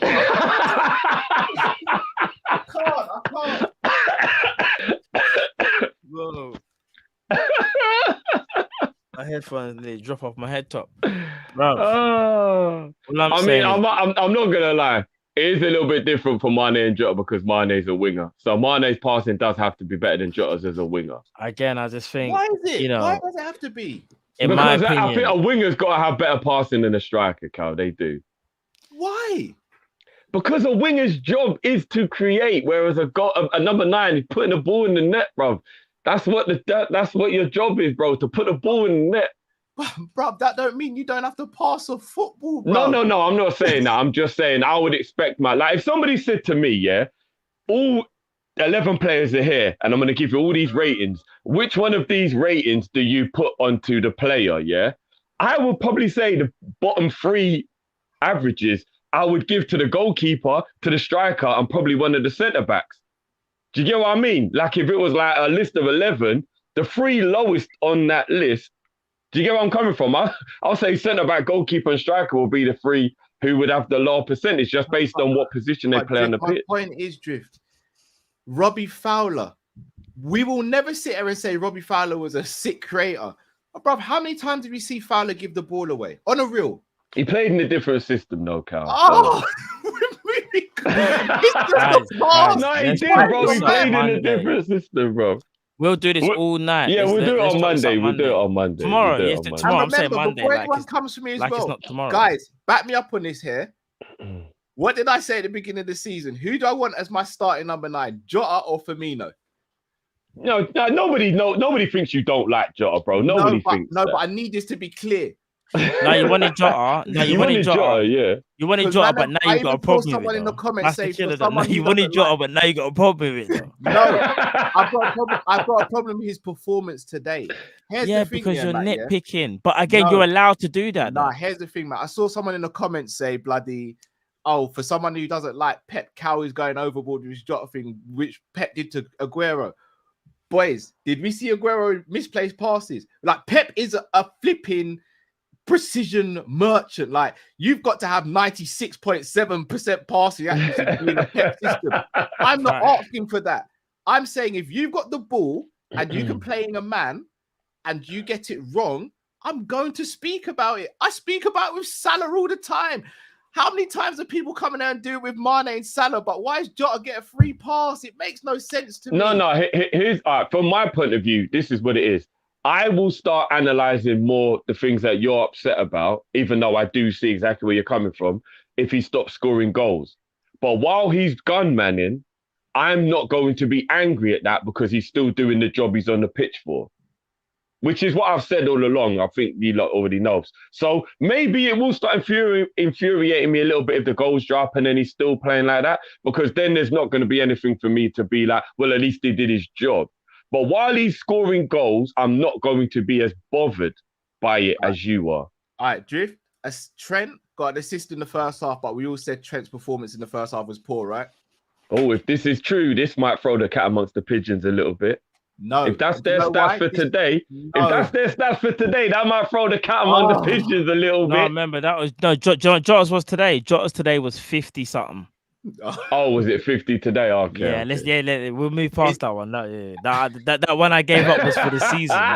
Okay, fair enough. Oh, so that 74 was an average over the season. For the season. Okay. Today, Jota's was like 52 or something, bro. And we won't talk about that. We won't talk about it. Drift, you said it millions of times. Trent's main job on the pitch, you said he's got the most pressure on his shoulders in the team because his main job is to create for us. He got an assist today, but everyone in the comments was universally saying Trent had a crap first half. Why is the argument different? No, because in the first half, I don't think Trent made a pass to a red shirt, Cal. He got an assist. No, apart from that, I genuinely don't think he passed to a red shirt apart from the goal, bro. His pass, I've never seen him give away the ball so much in my life. Am I lying, guys? Has Trent ever gave the ball away that much before? Because I don't think he... No, he gave it the ball a lot. It was terrible, bro, how much he gave the ball away in that first half. It really was. Like, I think he was colorblind for the first 45 or something. I swear down, bro. It was mad. It was mad. But we'll chop this up tomorrow. I got a feeling it's going to get Jota. It's going to get emotional tomorrow. It's going to get emotional. I've said everything I want to say. Now, all jokes aside, I'll tell you what it is. I don't want the fan base to be split on Jota because I don't want it to be a thing where we look at Jota and we're like, he's not good enough for Liverpool. That the guy is on the verge of becoming a world-class striker.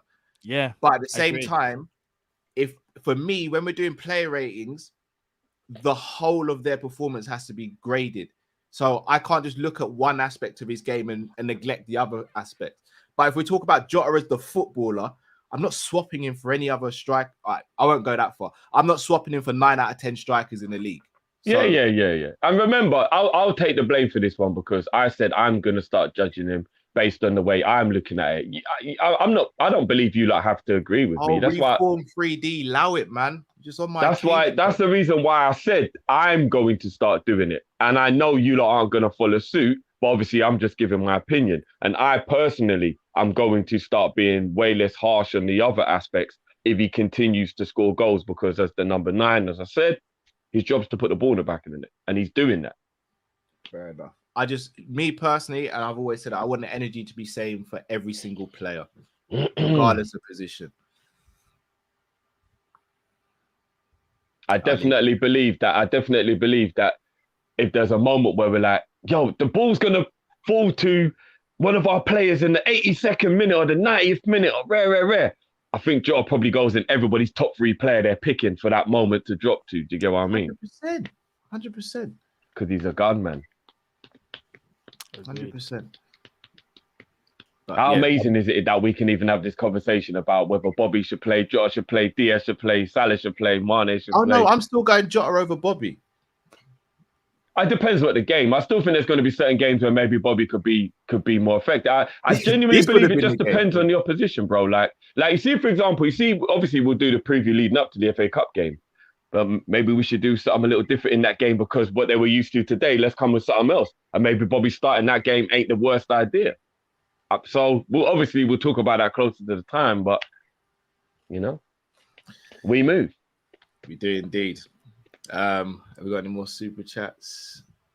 Yeah. Kadir says Mane got his physicality back today. That's what's been missing. Jota to do the basics better, not comparing to Bobby, but not difficult to make 5-yard passes. It was that one. I think everyone just remembered that one terrible pass because it was the worst pass ever. It's not. Honestly, with all due respect, like to everyone, if you can go back and watch the game, and I think it'll be very different to how you view his performance today. I'm gonna go watch the second half now. I'm literally gonna go and watch the first as well, bro. You can't just watch the second half, bro. No, I don't mean for him. I mean like because I'm not watching that first half again. That was the worst thing I've ever seen. I'm not watching that first half again. I'll watch it again. Fuck sitting through that again. No way, that first half was abysmal. I'm not watching that again. No way. I'm watching. I'm acting like half time is when the game started. Cool. Big up everyone. No, we at one point we was well over 1,000. Big up everyone. Yeah. Smash the like button for Sadio on his birthday, guys. Big up, man. You know what I mean? I think the title might be gone, but we won't give up. You know what I mean? It is what it is. We'll chop that. Yeah. Their running is so easy, Carl. I just don't see who takes any points off them. I really don't. Like, obviously, again, that's another topic for tomorrow. But their running is so easy, man. It's so easy. Far from over, but we talk about that tomorrow. A point. 1 point. No, not the point deficit. The point deficit isn't over, but I don't see who's going to take a point off of them. In the 7 games they've got, they don't really have a hard opposition. Well, for their level anyway. By the amount of fixtures and the fact that they've got injuries and their squad is smaller than a lot of people realise. They don't even have injuries, Carl. You know, Diaz is actually the only one out, and he's actually in training. I like Wolves. I like what Wolves could yeah, but bro, the Wolves are even out here losing like to Leeds and Arsenal and all that. I'm gonna be real with you. I see both teams dropping points between now and the end of the season. It's just how many? I think they'll drop slightly more than us. I think we win the lead by 2 points. Yeah. Or 1. Look. I'm not giving up, and I'm completely going to remain positive, 100%. But I'm just trying to be level-headed by looking at their opposition. And football throws curveballs, and I'm really going to pray for one. I just don't see how any of the opposition they've got beat them. I just don't see it, man. That's fair, dude. Look, guys, we'll chop this way more in depth tomorrow. Massive shout out to everyone who joined. Smash the like button if you haven't already. Liverpool 2, Man City 2, 1 point in it. Can't separate the two teams this season. One more game next weekend. One more come through. Bejan Barnes says, I told you fellas already, Stevie G and Coutinho will beat them last game of the season. Drop Bejan Barnes. Love for the love as always, bro. Have you seen Aston Villa? There is not a chance with them man on the beach. I'm glad they are on the beach, guys. No, do you know what though? That's the type of game that people would assume that Man City should spank them, and I bet you Man City don't spank them. And here's the scary thing as well, which we'll also get into tomorrow. Any team you believe can beat City that's left in their running, we still have to play that team as well. You know that, right? We've still got to play Villa. We've still got to play Wolves. So, like, the teams that you lot think might take points off them, we've got to play them as well. Villa got Coutinho, though, so it's calm. Villa got Coutinho, so it's calm. I know you didn't. And Matt, I purposely saw you didn't respond in the group when I sent a message yesterday as well, bro. But cool. Well, yeah, I don't know what I said. Matt. Don't act oblivious, bro. No, I'm not on my phone 24/7, so I don't know, innit? Because you see when Coutinho gets a goal or assist, my notifications go through the roof, and it's been a lot quiet recently. No, but you know what, Cal? He was actually brilliant in the first half yesterday. Brilliant, my arse. He faded. I'm not gonna lie. No, he was brilliant in the first half. He was. He was okay, bro. He's faded. I can't lie. But to be fair, I don't know what's happened to Villa though. But yeah, they're on the beach, bro. Like Gerrard's just getting ready for next season. They've got nothing to play for. Jamrock says need to call out Trent on lazy defending. Oh, agreed. Agree. Yeah, 100%. Edward says City have gone on one long winning run this season. It coincided with having no European football. Outside of their season has been very stop-start. So what are we saying? We need them to go through so they've got continued distractions then. Because if they drop out the Champions League, then they're definitely winning the league, right? Potentially, yeah. Yeah, I'm not going to lie. Yeah, if they drop out of Champions League, it could get a bit nasty still. Yeah. Start whacking up teams horribly. Start going on a mad one. I tell you what today does, though. It means we have to fuck them in the cup because we need revenge for not getting the win today. No pause there. No pause in there. No pause, man. Fuck them, bro. Pause. Okay. Yeah, bro. We need to fuck them, bro. Remember, they're an entity. They're not a person. So as an entity, we need to fuck them. That's an entity. I said, look, listen, they're an entity, not a person. So we can do it. Man said it's an entity, so it's legal. Yeah. It's fine.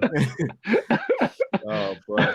Nah, big up to everyone who joined us. Big up to everyone in the last stream. And big up to Liverpool Football Club. After that first half could have been, a really bad day. Yeah. Kept going and we got a draw. Promo says LFC toughest fixtures: Villa, Southampton, Newcastle, and Spurs. Man City's toughest opponent will be Leeds away and West Ham. Leeds are too open for City, though. Yeah, That's the problem. Leeds are gonna get parked up. I'm not gonna lie. Sorry, KG, if you're watching, Leeds are gonna get parked up, man. That's gonna be Plus, horrible. West Ham might be in the Europa League still, and they look tired already. So, yeah. But look, people, thank you all for joining. Stay safe, stay blessed. We are Kopish, and we're out, people. Take care. peace.